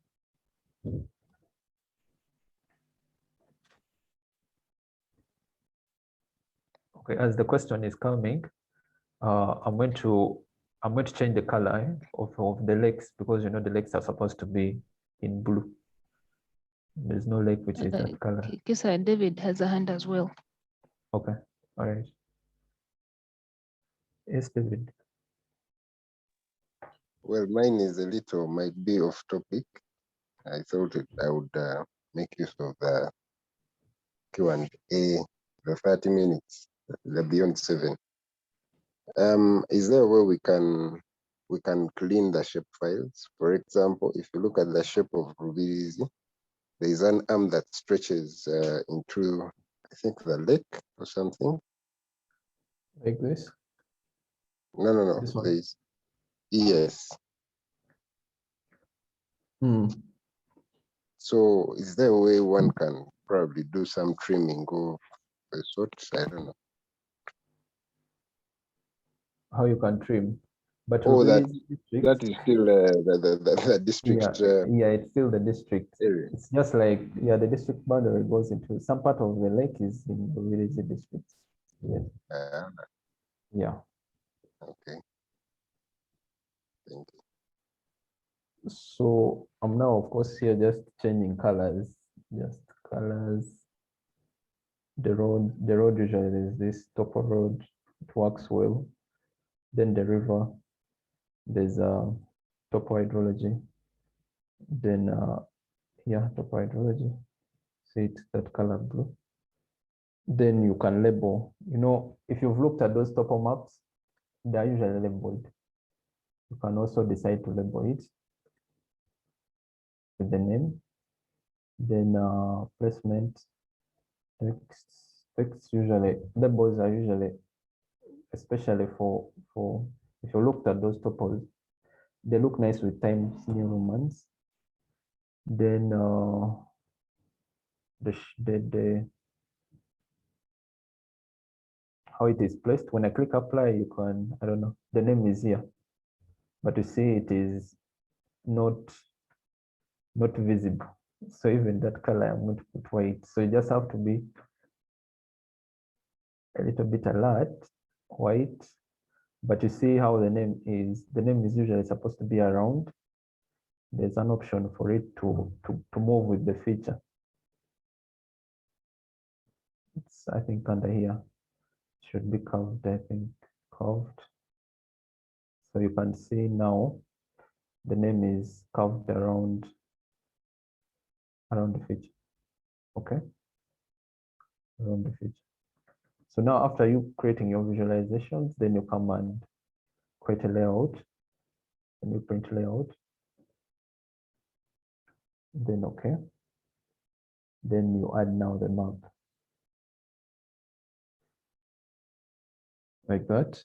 Then you can readjust to zoom in. It comes out well. Now, because the areas are in so much different places, it doesn't, the whole of Rubirizi, it won't come out very well. So of course, the idea here would be, only that we don't have time, but the best way to represent it would be to have a general map of Rubirizi district. Yes, then you have pointers pointing to this is this parish, this is another parish. And then you have the zoomed out area, and this is the area, and this is how the area looks at when you have maybe this kind of background. I think this step now you're familiar with it, to add the different, you know, the map features, to add an inset. To add an inset, you draw a different map there. Then you zoom out. So it's this one, zoom out. Depending, so you zoom out. So a little bit, yeah, like that. Then you have that. So the idea would be for you to have this general map, then you have pointers showing you that this is this area, this is another suitable area within this space. But I think I should stop here. Just then we go into the Q&A. Thank you. Thank you so much, Chisa, for a wonderful session. And let me clap for you. Yeah, thank you so much for this session. So it's now time for our Q&A. Please, you can kindly raise your hand up and then we can pick you. So Gerard, you can ask your question, please. All right, thank you so much. I kindly ask for your pardon about how to add the Google Earth image. The Google Earth image? Yes. Yes, there's when you come, okay, you're supposed to first of all install the plugin. So you come to plugins, manage and install, then you search for map library. This tool, so you install it. You install it. After installing it, you come under web, map library, it will appear under web. Then you choose map library. It will come when it's blank, like this, the way it is. So you search for that Google imagery. So it will give you options. Of course, there's this one here. This is the one. There's Google imagery and then Bing for aerial photographs. Then also Blue Marble.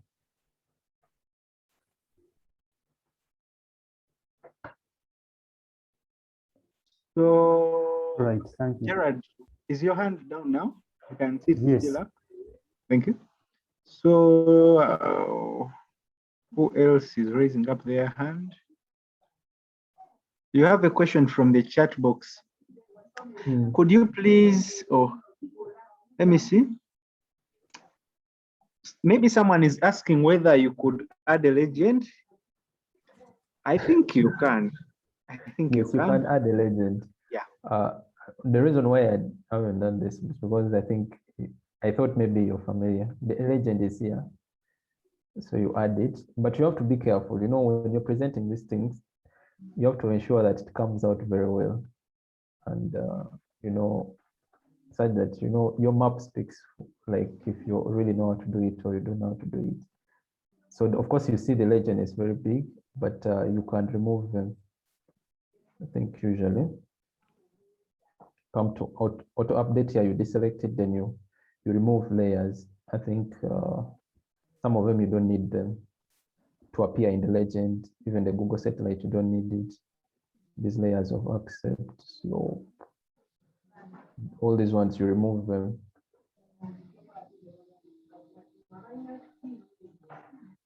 You don't need them. Don't need them. Don't need. But the lake, I think you need the lake. This buffer you don't need. Stable slope you don't need. Don't need. Yeah. So you remain with only what you need. Even this click layer you don't need. Rivers you don't need. Districts you don't. Those ones that you created newly. Yeah. So it's quite huge, but I think you get the concept.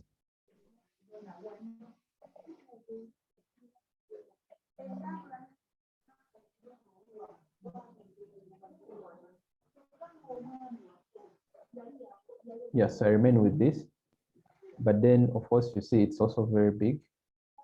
But I need to still, you even still need to, you know, edit. Some of them you still don't need them, like this one, it's a repetition. Then you rename that it's suitable area or maybe acceptable area. Okay. Where's the thing here? Yeah, so like that. Then of course you can still reduce the size of the legend items because here it's too big. It's too really, you can see it's overcrowded. I think it should be here. Under item labels, you choose here to reduce the size.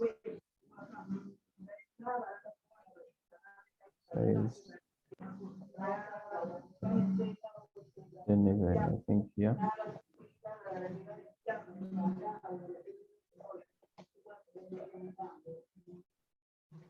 Then usually, I don't think it's good usually to have a background. Should be sometimes, yeah, you just have to keep on, working differently with trying out different options. So, see.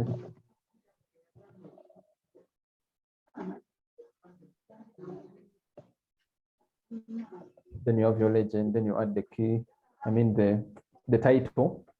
You add the title, you have the north arrow, and you have the final output.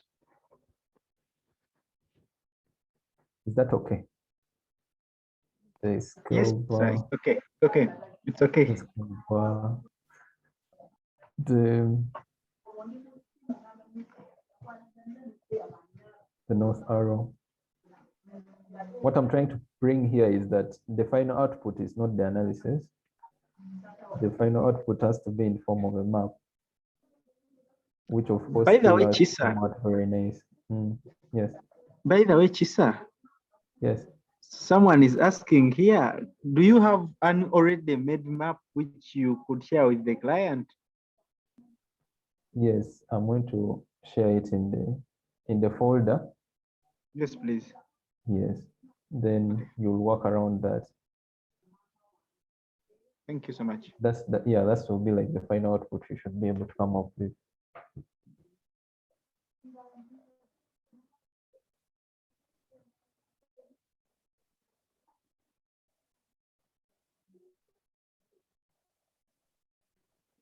Yes. Yes, Chisa. Do we still have more questions? Let me see this one. These people are thanking you. These people are thanking you. We have a hand from Kakoza. Kakoza, you can ask, please. Yes, thank you very much, Kisa and the team. This has been really a wonderful experience. Well, I'm asking, can I do things like topos? Can I run like, what I mean is do contours, then do alignments, for example, then profile sections in this or in the software, or those are not supported here? I think it depends on the accuracy. That's what usually matters. So if you just want for visualizations to show the profile like in form of a map, where you're not considering how accurate the profile is. Like now, the way it is in AutoCAD, it's usually for designs.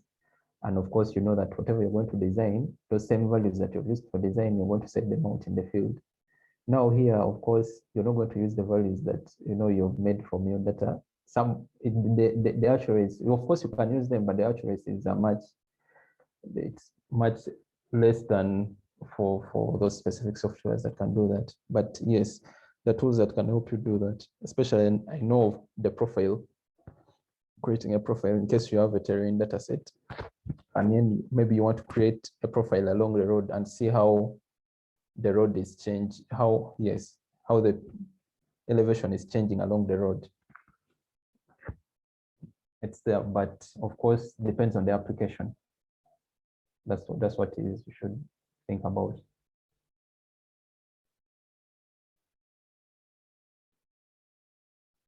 Yes, please. Hope I think I've answered that. Yeah. Yeah. Trying to create here the title. Yeah. Well, I can't see another hand here. Well, maybe Chisa. Yes, please. I was thinking we could get like 2 volunteers, 2 ladies and one, okay, 2 ladies, 2 gentlemen. Yes, Chisa? Yes, I can listen. Yeah. 2 ladies and 2 gentlemen, and then they could spend like briefly 2 minutes, no, 1 minute each, to just briefly share with us what they have learned. If they have learned anything, how do you see? I think that's a good idea. Yeah. So we shall take hands, 2 ladies and then two gentlemen.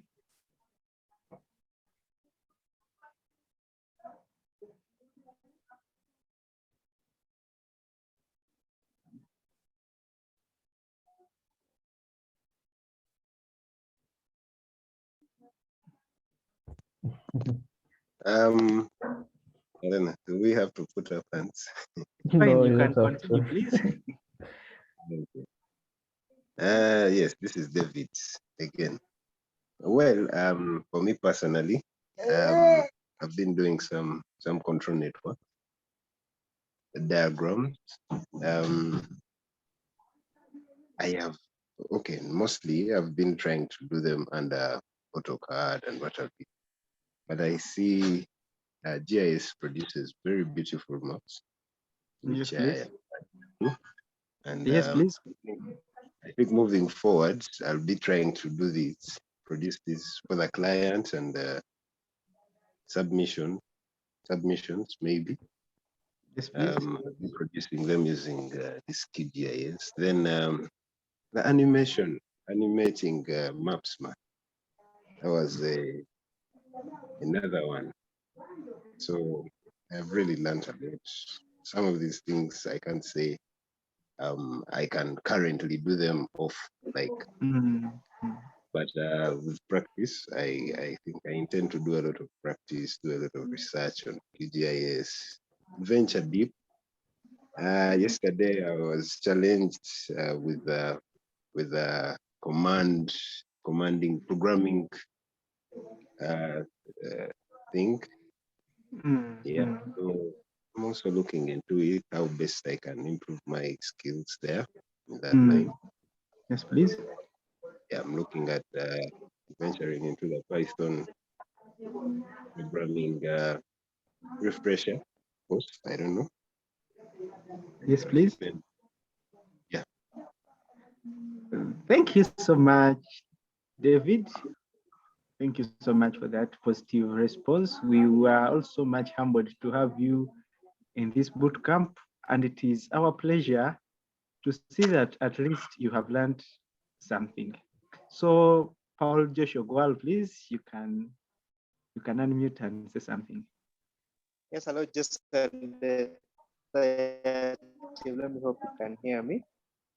Yes, please, we can.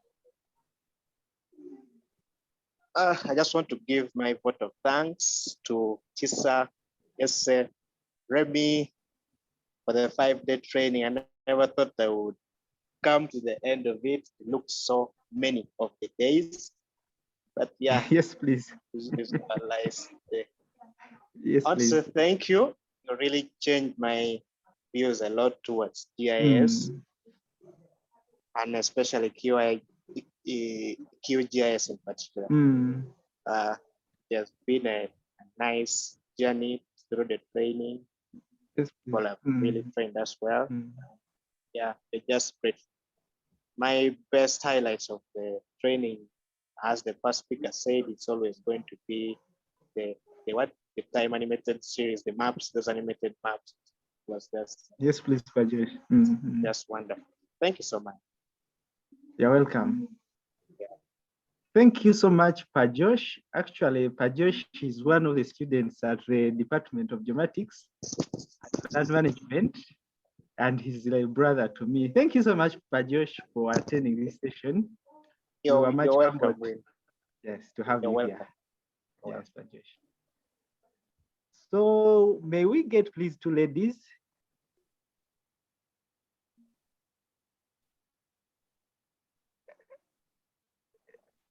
A lady, please.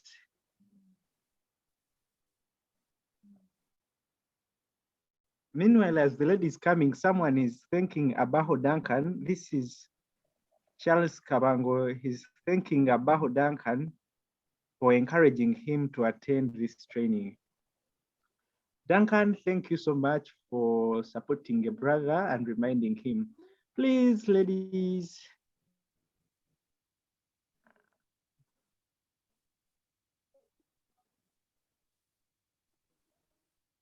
Well, Remy. Yes, Remy. Yes, please. The ladies are not raising their hands. I think you can take the pleasure. Well, let me talk for us. Okay. Well, basing on the response. Anyway, let me say if I was a student in this boot camp, Yes, I think please. I would be thinking about improving my GIS skills and looking for other softwares that could improve my GIS, because like I said, GIS is very wild and wide. Sorry, GIS is very wide, and QGIS alone cannot give you like the best out of GIS.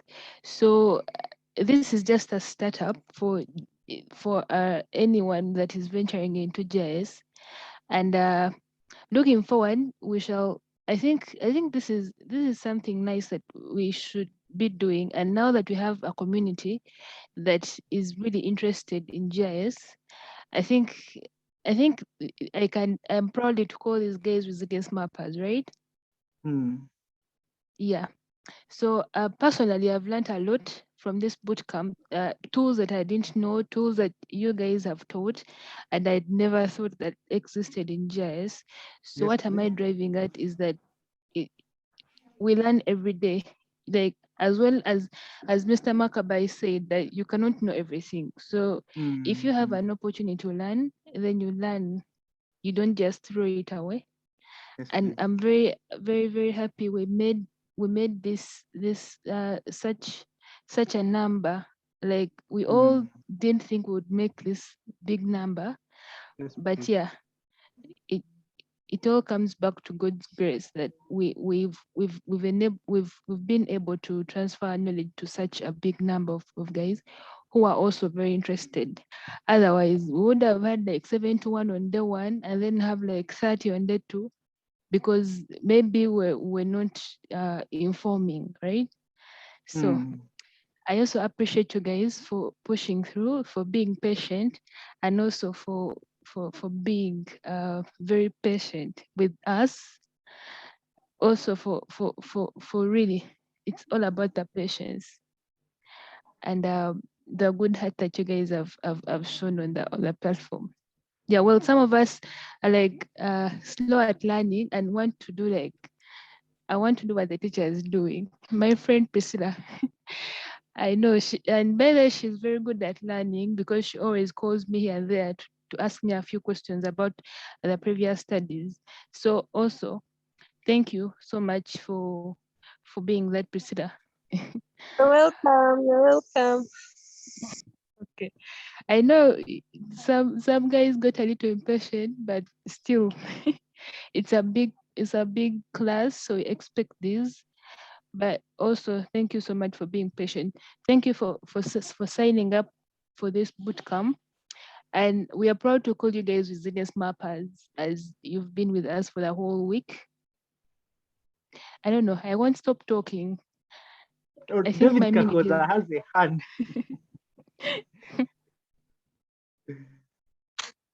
Yes. Kakoza, please, you can say something. Sorry for coming back again. Mine Yes, is, David. I don't know, we will keep needing your help, maybe your assistance here and there. So I don't know if you're closing the group or after this, because we will keep needing this assistance. So I don't know, you should not close the group, maybe, or maybe we go with the contacts. We will keep disturbing you.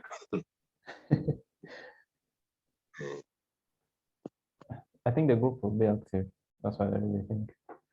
Should be active, and yeah, any questions that you have, don't hesitate, of course, to ask. If we're able to answer it, yeah.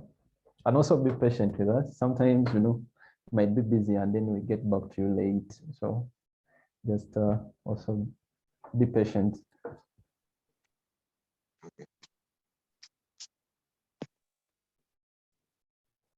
Maybe also what I should also talk about, Chisa.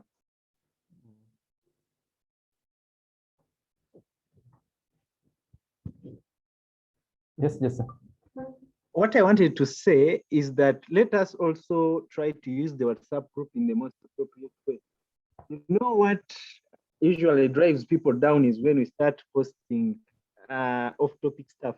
You know that, eh? Oh, yeah. Yeah. So if we keep the group to only GIS and bootcamp stuff, and I know it will be active. Maybe Priscilla, please, can you just have a word or two, please? Thank you. In the background, someone is passing. I've really learned a lot from you guys, resilience mappers. Like when I came, I didn't know how to use GIS, but now I'm there now. I'm almost becoming like you shall get you there guys. soon. Thank you. Yeah, thank you. And we hope to attend more of these in case they are there. Indeed, Okay. indeed, they be there. Mm. Yeah. So Chisa, I give back the microphone to you, please. Yes, just as final remarks, I want to thank everyone for turning up. This was an idea that we came up with, and we actually realized the idea. We just thought that maybe we need to improve the skills of people who are interested in GIS. And GIS doesn't, of course, start here, and it doesn't end also here in the bootcamp. So and actually, if you've seen GIS, there are very many things. There are very many tools in GIS, in QGIS, that we didn't even look through. Usually there are those different menus. We just go to the specific ones that we want to show you to give us the output. But there are very many tools that you can only learn through, research. So it's more of like personal involvement. You have to go out there and try to research, attend webinars. Actually, if you want to improve your skills in GIS, attend those webinars. Most of them are free webinars, and then just conferences, also GIS conferences. That's why you can also get contacts of people, especially now that everything is now online, so it's a little bit easier. You don't have to move to America to attend the conference in the US. So you just have to register and log in and then listen to the conferences. Very good conferences from Esri, even from like people who use open source tools. There are very many of them, and it's always a good idea to always. That's the only way you can keep up your skills, especially if you are not maybe working with GIS daily.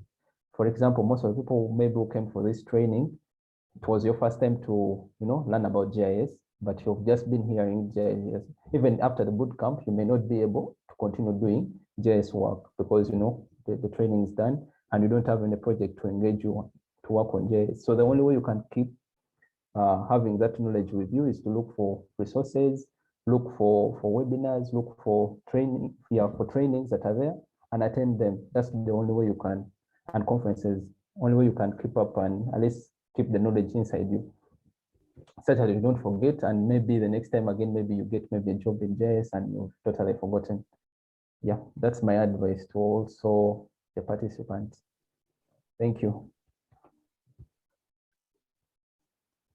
I think, Chisa, yes, I please ask you again to close our boot camp. And then, yeah. Can I introduce myself? I didn't introduce myself. Okay, I'm a student at Chambogo University. Yeah, I'm in my second year. Yes, please, Priscilla. Thank you. Yes. All right. Thank you everyone for coming up for this bootcamp, and I really appreciate that you've stayed till the end, and I hope you've learned a lot and you'll also be able to share with others. Thank you so much. So by the powers vested in me, I call it, the end of the bootcamp. Thank you very much for coming and have a good night. Thank you, Chisa. Good night too. Good night too, and thank everyone. Thank you so much.